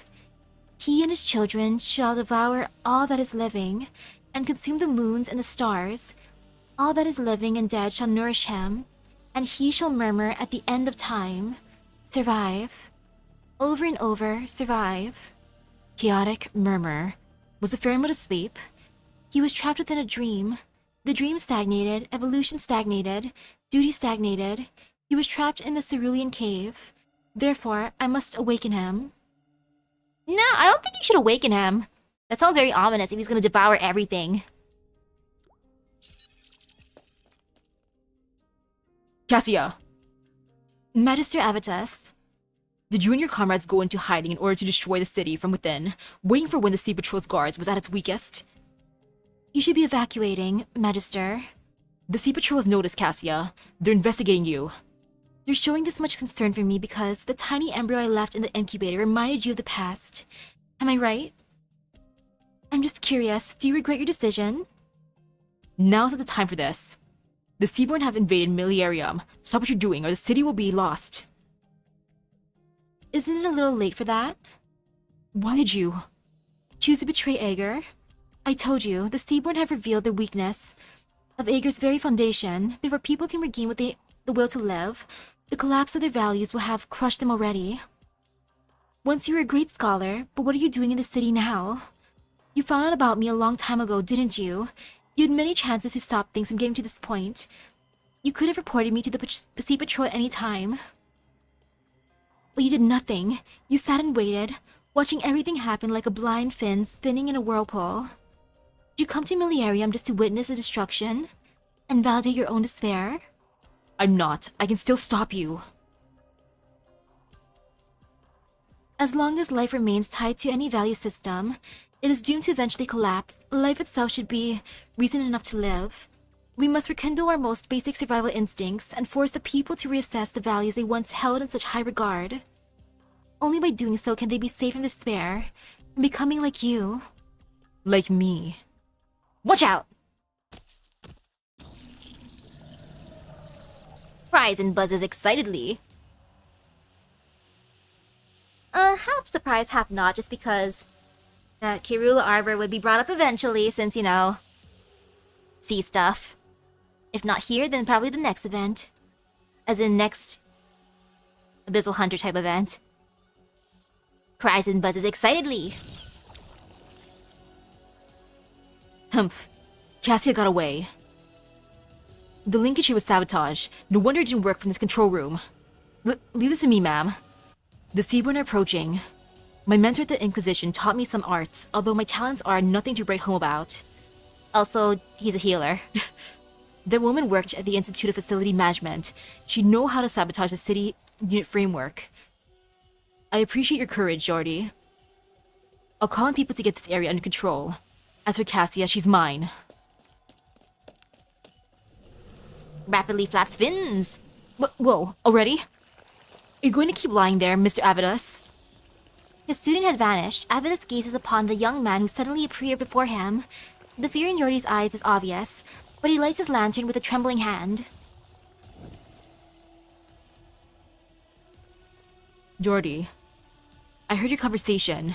You're not an evil man, but I'm disappointed in you, very disappointed. Did you come here with this city because you believed it wouldn't make it back? What are you hoping for? Death? You should have returned to land sooner, Jordy. Look around us. The Seaborn will soon overcome the barrier between the city's units. It will all come to an end, just like... You never answered my question properly. I may end up leaving Ægir, and leaving behind all my hopes and longings, but it won't be because of it's about to be destroyed.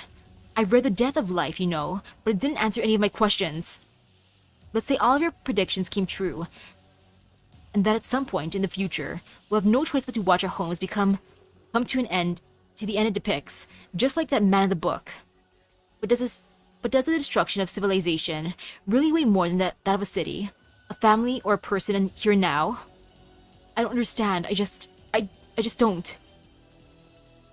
I wasn't sure if I should say this, but you said your loved one gave up on the idea of raising a child and died in disappointment. But was she disappointed in the future of Ægir, or in you? Ouch. The young Ægir musters all of his strength. The lantern shakes violently, and the flickering light repels the Seaborn. He gasps for air, sweat rolls down his cheeks. Avidus can see his arms tremble, but if anything, it is himself who cuts a sorrier figure. Look out!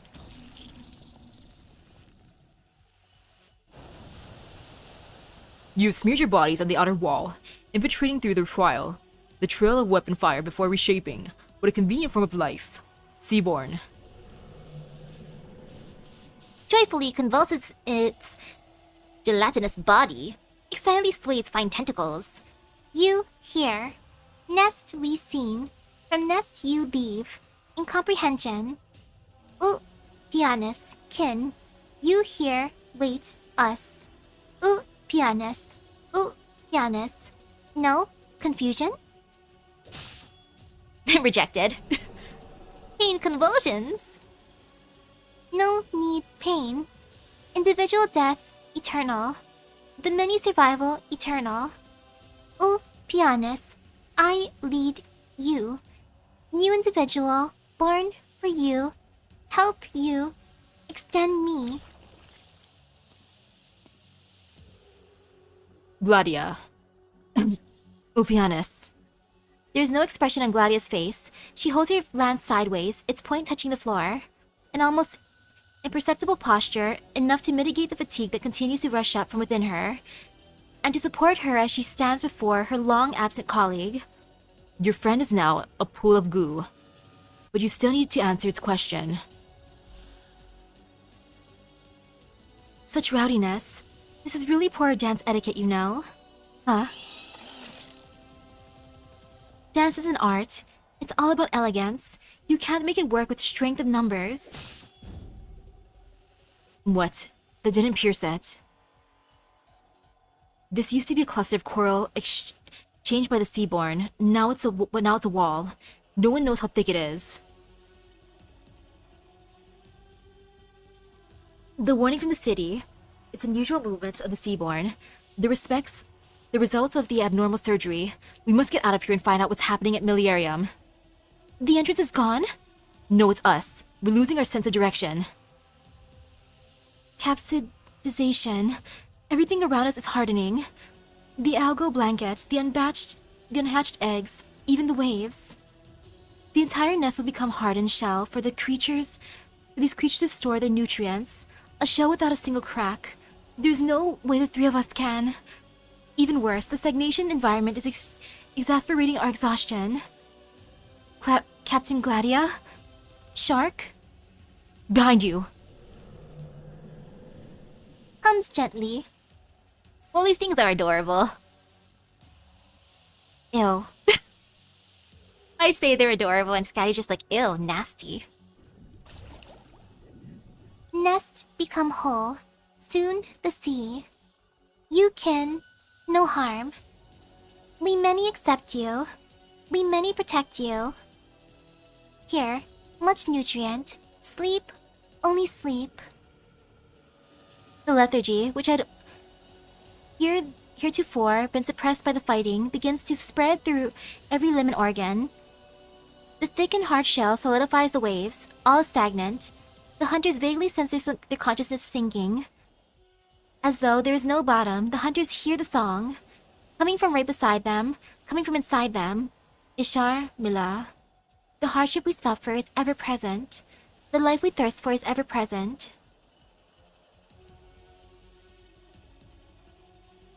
Over there, Scotty. Ooh, roaring. The faint roar comes from above. The thundering roar comes from the beside. The stagnant seawater flows again. The infinite ocean could be bound by a cocoon. Then from where comes the force that can break even the cocoon? Land, moon, the scent of wheat, home far away. The force has become legend.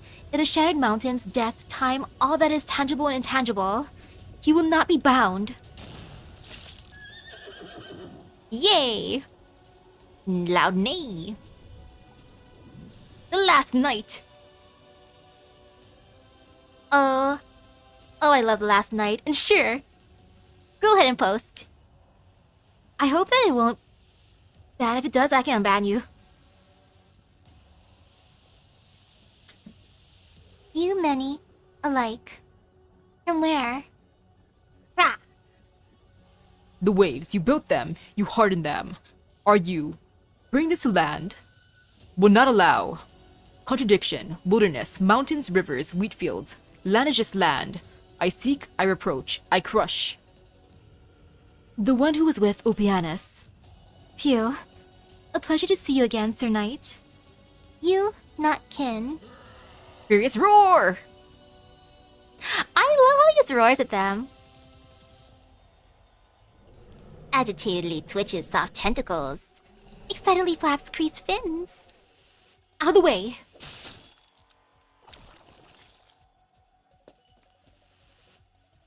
Don Irene. I've been looking for you. Sorry, I... Received Consul Clementia's message. Dr. Kelsey's group is headed to the port. But then we lost communications again. We must return to the Eye of Iberia immediately, inform Lord Carmen, and help the Inquisition and Penal Battalion form defense lines. No, we have to wait. Why?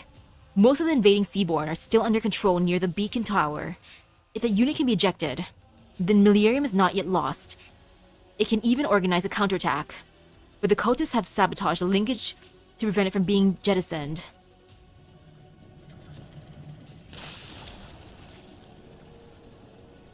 The Sea Patrol is already cleaning up the seaboard in the area. We can't let these slip away either. I'll deal with them. As for whatever this linkage is you're talking about, will your engineering skills help? Yes, I can fix it. Good. You take the lead on that. I'll protect you and Avidas. We can return to land as soon as we're done. We work together at the Eye of Iberia. Let's pray we do just as well this time. But these seaborn from the depths are different from the ones I've dealt with on land. I don't know how long I can hold them off. We've said all that we need to be said. Mr. Avidus, come and help, if you still have the strength. Alright. Hurry! Hurry. Yordi Fontana Rosa.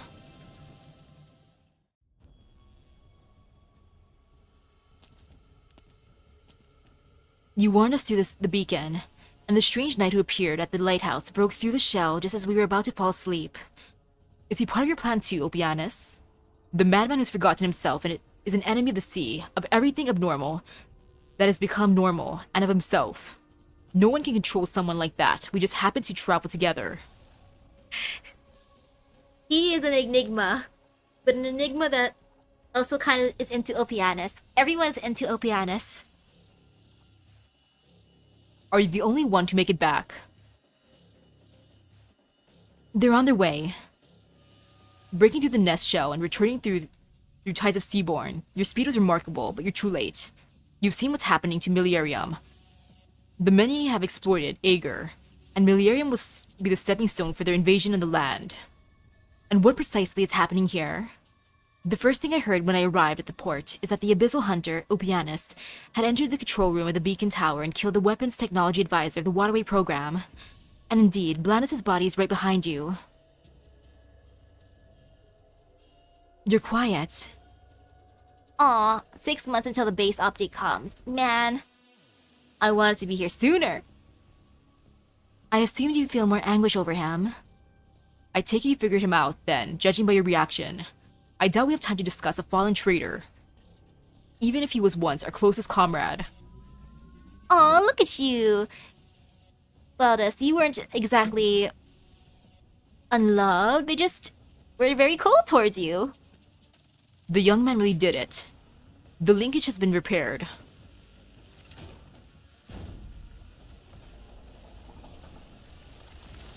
You're trying to eject the beacon tower from Millennium, a wise plan. It seems there's still hope for you. This place will sink to the ocean floor in a few minutes. Do you smell it?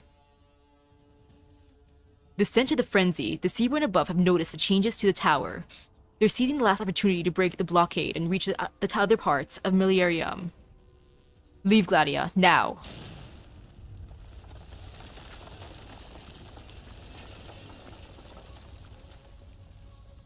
Come back to Ægir, Opianus. This is your last chance. I still have things to clear up. If I give up now, all of my efforts will have been for naught. The dreams and end of the prehistoric civilization, where the Seaborn came from, where they will go, the calamity before our eyes, the destruction of beyond the skies. Being aware of them is not enough to turn the tides. I must learn more. If the Seaborn have memories, I must know every last detail of them. I'm not disputing that. We're the ocean, back in Ægir. We'll have many chances to approach the truth. That is your way, and I do not disapprove. We need more approaches, more angles, in order to maximize our odds of victory. As you've said, I'm on another path now. Will you still try to stop me? Unless my eyes deceived me, the Seaborn I just killed had evolved specifically for you. That doesn't just mean they're trying to accept you, it means that you also. Correct. Then you know well that being inside a rapidly hatching nest would mean for you, in your present state. Answer me, Ægir.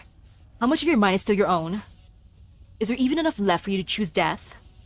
It's the only way for me to earn the trust of these scum. You're an outstanding hunter, and a learned scientist. Are you really so arrogant as to believe you can control your transformation through willpower alone? He's built different, he can do it. Accidents like the one during the autoadaptive junction surgery will not happen every time. I can't simply watch you walk down the path of destruction. You're at your limit. We're both experts in violence. You'll die if we fought here. You'll die if we fought here and now. Is that so? Nah, Opianus is uninfluenceable. He'll just do what he wants. Her lance draws a cold arc through the air. Opianus lets loose the chains, and his massive anchor flies at Gladia, forcing her to leap up. The sound of the building sinking down drowns out the clash of metal, Seawater and Seaborn rush into the control room. In the last moments, Gladia watches her erstwhile colleague stand before the darkened holographic sea chart, calmly waiting for the colorful waves to swallow him. Well, good night, Ulpipi. Your description raises many questions. The feasibility of modifying a Fahrenmut into a biological ark by leveraging its habit of fostering an independent ecosystem inside its body had already been verified on Talos. The technology used by the project was mature, and their complex was deep in the mantle. Energy coming from the heart of the planet could support the facility's operation for almost an eternity. The project had more than sufficient power app supply. Why then did the project deep beneath the ocean stagnate, as you put it, and go out of control, releasing innumerable seaborn? The existence of Fahrenmut was introverted by nature, yet he was to turn all things to nourishment for his survival. He was given meaning that did not belong to him, and a name that did not belong to him, Ishar Mala. The changes they were put to were bolder, wilder, more ambitious, and more despairing. Their nature had long since exceeded the biological arc you speak of. For unknown reasons, however, their subsequent actions did not follow the program. Meaning that the project did not proceed along the planned lines, but the new direction was also interrupted? Not entirely. They, continue to foster new offspring within themselves. But the lives trapped within the Fahrenmut were weak. They evolved too slowly. The new generation needed to be liberated. They needed to leave the Fahrenmut's body, adapt to new environments, and obtain more nutrition. More nutrition to be fed back to the Fahrenmut, so that his evolution may be accelerated. Under normal circumstances, the organisms nurtured within a Fahrenmut are rarely able to venture beyond its body, yet the aggression the Seaborn have demonstrated outside. The modifications these Fahrenmuts have undergone were indeed transformative. So it was you, Martus, who brought the Seaborn into the ocean and sowed the seeds of calamity. Seeds of calamity? No, the offspring were weak, and Ægir was strong. The seabed was governed by a self-regulating ecosystem. Offspring that devoured the algae fields would be discovered and destroyed before they could proliferate. But Ægir should not have been an obstacle. Ægir should have provided aid. Fortunately, my influence in human society was still useful. The Institute of Development Planning had already announced the deaths of the members of the 4th Observation Team at the Mantle ruins at the time. You came back from the dead just to corrupt your countrymen? I held no forums, no debates, only a few sincere conversations. I helped some discover the problem and some discover the answer. It was enough that they were willing to give the Seaborn opportunity. We, many, will find a way out eventually. The ecological disasters, the fallen cities, the citizens lost. How many of those were you responsible for? Was it you cajoled Blandus and the cultists behind him to infiltrate the waterway program and alter our weapon systems? The nuclei within the skull spin. The so-called Church of the Deep is not a formal organization, at least not in the sea. It needs no guidance, no leader. Not an organization. You mean you manipulate the people's thoughts and behaviors only by using their faith and tenets? How did you implant the ethereal concept of God into them, when such absurd ideas were completely absent in Ægir? Civilization could not truly purge the idea of primal worship. It awaits at the end of science, ready to be awakened at a moment's notice. The Ægir you call cultists do not know the truth. Each of them acts according to their own thoughts and ideals. Each faces their own questions and dilemmas. Selfishness and altruism. Flaws and perfection. Nature and civilization. Logic and unreason. Differences in strength and the shackles of form. The limitations of ethics and the future of humanity. A manufactured truth and the beautiful cycle. You deceived your followers. It was all a scam from the get-go? Dang, the ultimate scam. The nuclei within the skull spin. A scam? No. Primal worship originates from the survival instinct. Every thread of thought by every cultist ultimately leads to a single question: how to survive better. Faith? Tenets? No. Only a desire for survival. You struggle for survival too, do you not? When you preached survival in Ægir... Oh man, another family mess, you're right. Did you ever tell them whose survival you're talking about? The survival of life itself, just as the survival of civilization inevitably involves the destruction of many more, the survival of life inevitably involves the end of many. Many species have gone extinct due to the activity of the offspring while they gathered nutrition for the Fahrenheit. I once recorded the number, only to forget it. For the moment Ishar Mula awakened, it had become a meaningless, insignificant number. The birth cries of the newborn, interwoven in the wailing of the dying, songs brought silence. You knew the consequences of awakening the firstborn from the very beginning. A disaster for the entire ocean, for countless species, but you show no remorse whatsoever. You even gave up on recording the number of sacrifices. Was it because you'd gone numb after taking so many lives? But numbness is no excuse for your crimes, Martis. The consul steps forward. Her ceremonial sword is elegant, but the light reflecting of it is chilling, cutting off the sight line of the seaborn gazing towards you. Clementia! Madam Consul, Clementia! The softened theatrum. You designed the building that inspired so many of our people, myself included, but you stand here now calmly explaining how you pushed Ægir into the abyss. Aw, I feel bad for her. Like, this is the worst day for her. The guy that she hired caused a bunch of stuff to happen, and now her hero. She finally met her hero, and then look at what happened. Clementia's worst day. I've seen images of you. A gentle, meditative observer who has the habit of constantly pushing his large glasses back up his nose. Look at you now. Even the richest of thoughts can only be expressed by the simplistic movements of your cells. You still have your glasses on your neck. Is it to reminisce about your old friends, whom you have no right to reminisce, or to mock the dead for who you have no right to mock? If you are Martis the Ægir, then I hereby pass judgment upon the fallen. If you're merely seaborn, then we'll skip the formalities. The organelles surrounding the seaborn expand and parry Clementia's attack. The ceremonial sword cuts into the shadow of the coral-shaped terminal.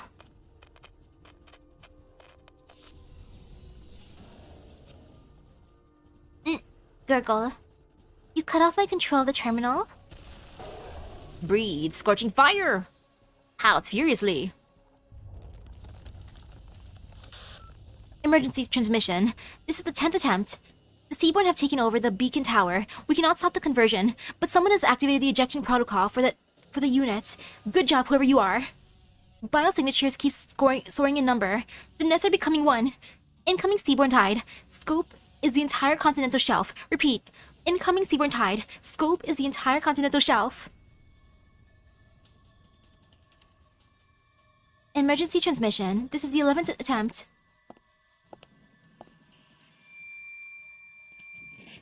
This is Consul Clementia. Citizens of Milarium, heed me. Once the city unit containing the beacon tower has been fully ejected, the rest of the city shall break through the seaborne encirclement and move towards dry land. Reactivate the linkage mechanism in the city's framework and perform a structural reorganization. Force fields at full power will stop the seaborne tide from setting a single tentacle onto land. Legions 8 and 10, along with the Sea Patrol, send all of our operational warships out in turn to escort the city. May Ægir and our forefathers be with you. You were looking for an opportunity this whole time. Consul of Ægir, you're tough. We, too, once. ...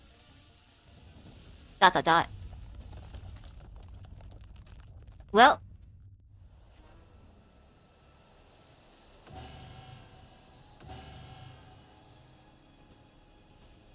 It's Ægir or the Seaborn who are trying to open up the waterway.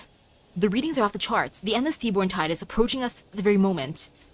This is beyond the lighthouse's computational capacity. Santidad? I hear you. Look in front of you. Those deep colors beneath the sea. Between the sea and the sky are the tide of Seaborn. The wind grows quiet. There is no point in trying to estimate their numbers and scope now. Experience is better than data. I've seen the ocean like this before. You mean the profound silence? Leave the rest of the penal battalion and the inquisitors. Report. 2 divisions are ready for action. Aegirian drone matrices are helping us fine-tune our defenses.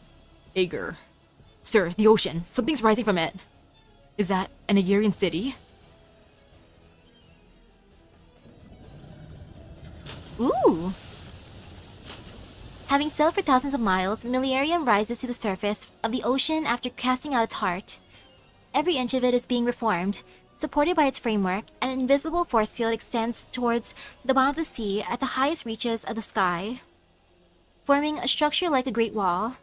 The structure breaks the surface of the ocean, creating a giant wave of 100 meters tall. However, on the other side of the city, the real tide has arrived.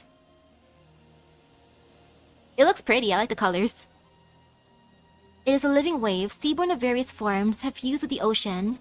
The children of the sea are the sea itself. They've even changed the color of the water.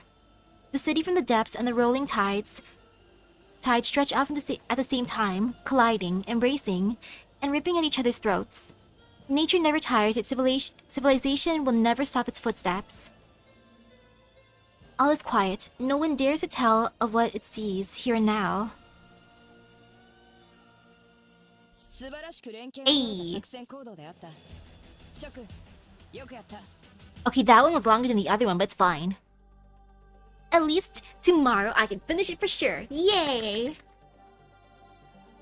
And that there's still time to do my dailies inside of Star Rail. I gotta do those.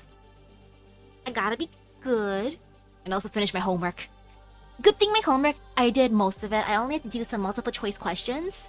And that's the easy part. I did all the hard parts already. I think. I'll have to double check after this. Gosh darn it, Martis. I do think Martis is kind of interesting though, just because he knows so much. And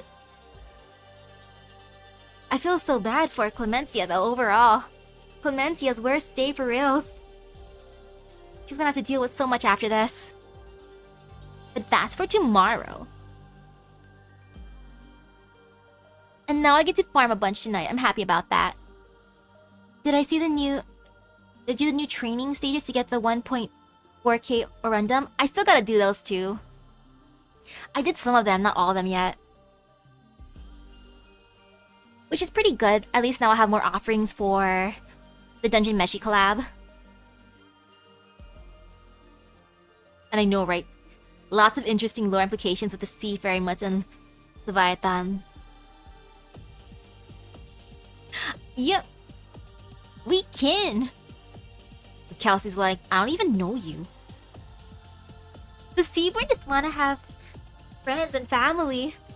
But they keep on getting rejected. Like with Ulpipi. We can. And then he's just like, nah. Meh. Whatevers.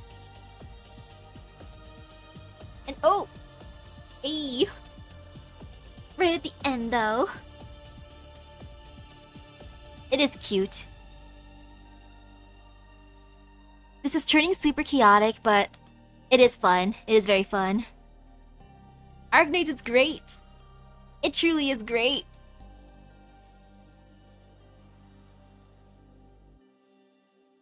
It's about to have the biggest comeback in 2025. Ooh! That's exciting to know. There's gonna be a lot of good stuff. Man, I can't wait for that Dungeon Meshi collab. Did the sea shenanigans fill up my expectations? Yes, so far. Though I'm still a little bit salty how Upipi never let me summon him. Instead, I got myself a spicy chicken. But it's okay. There is hope in the world. Good luck on BP8. Very brute forcible. Okay, if it's very brute forcible, that's fine. Wizardell, Thorns, Golden Gull, and Chen will save the day. I shall believe. There is hope in the world.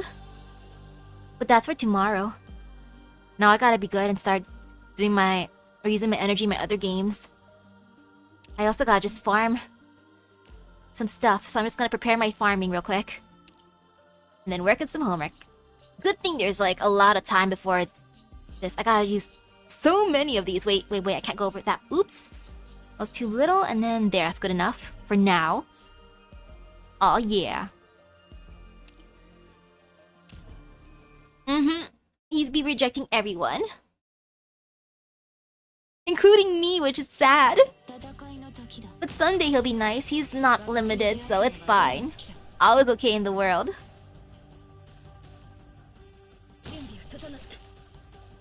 But now I'll be good.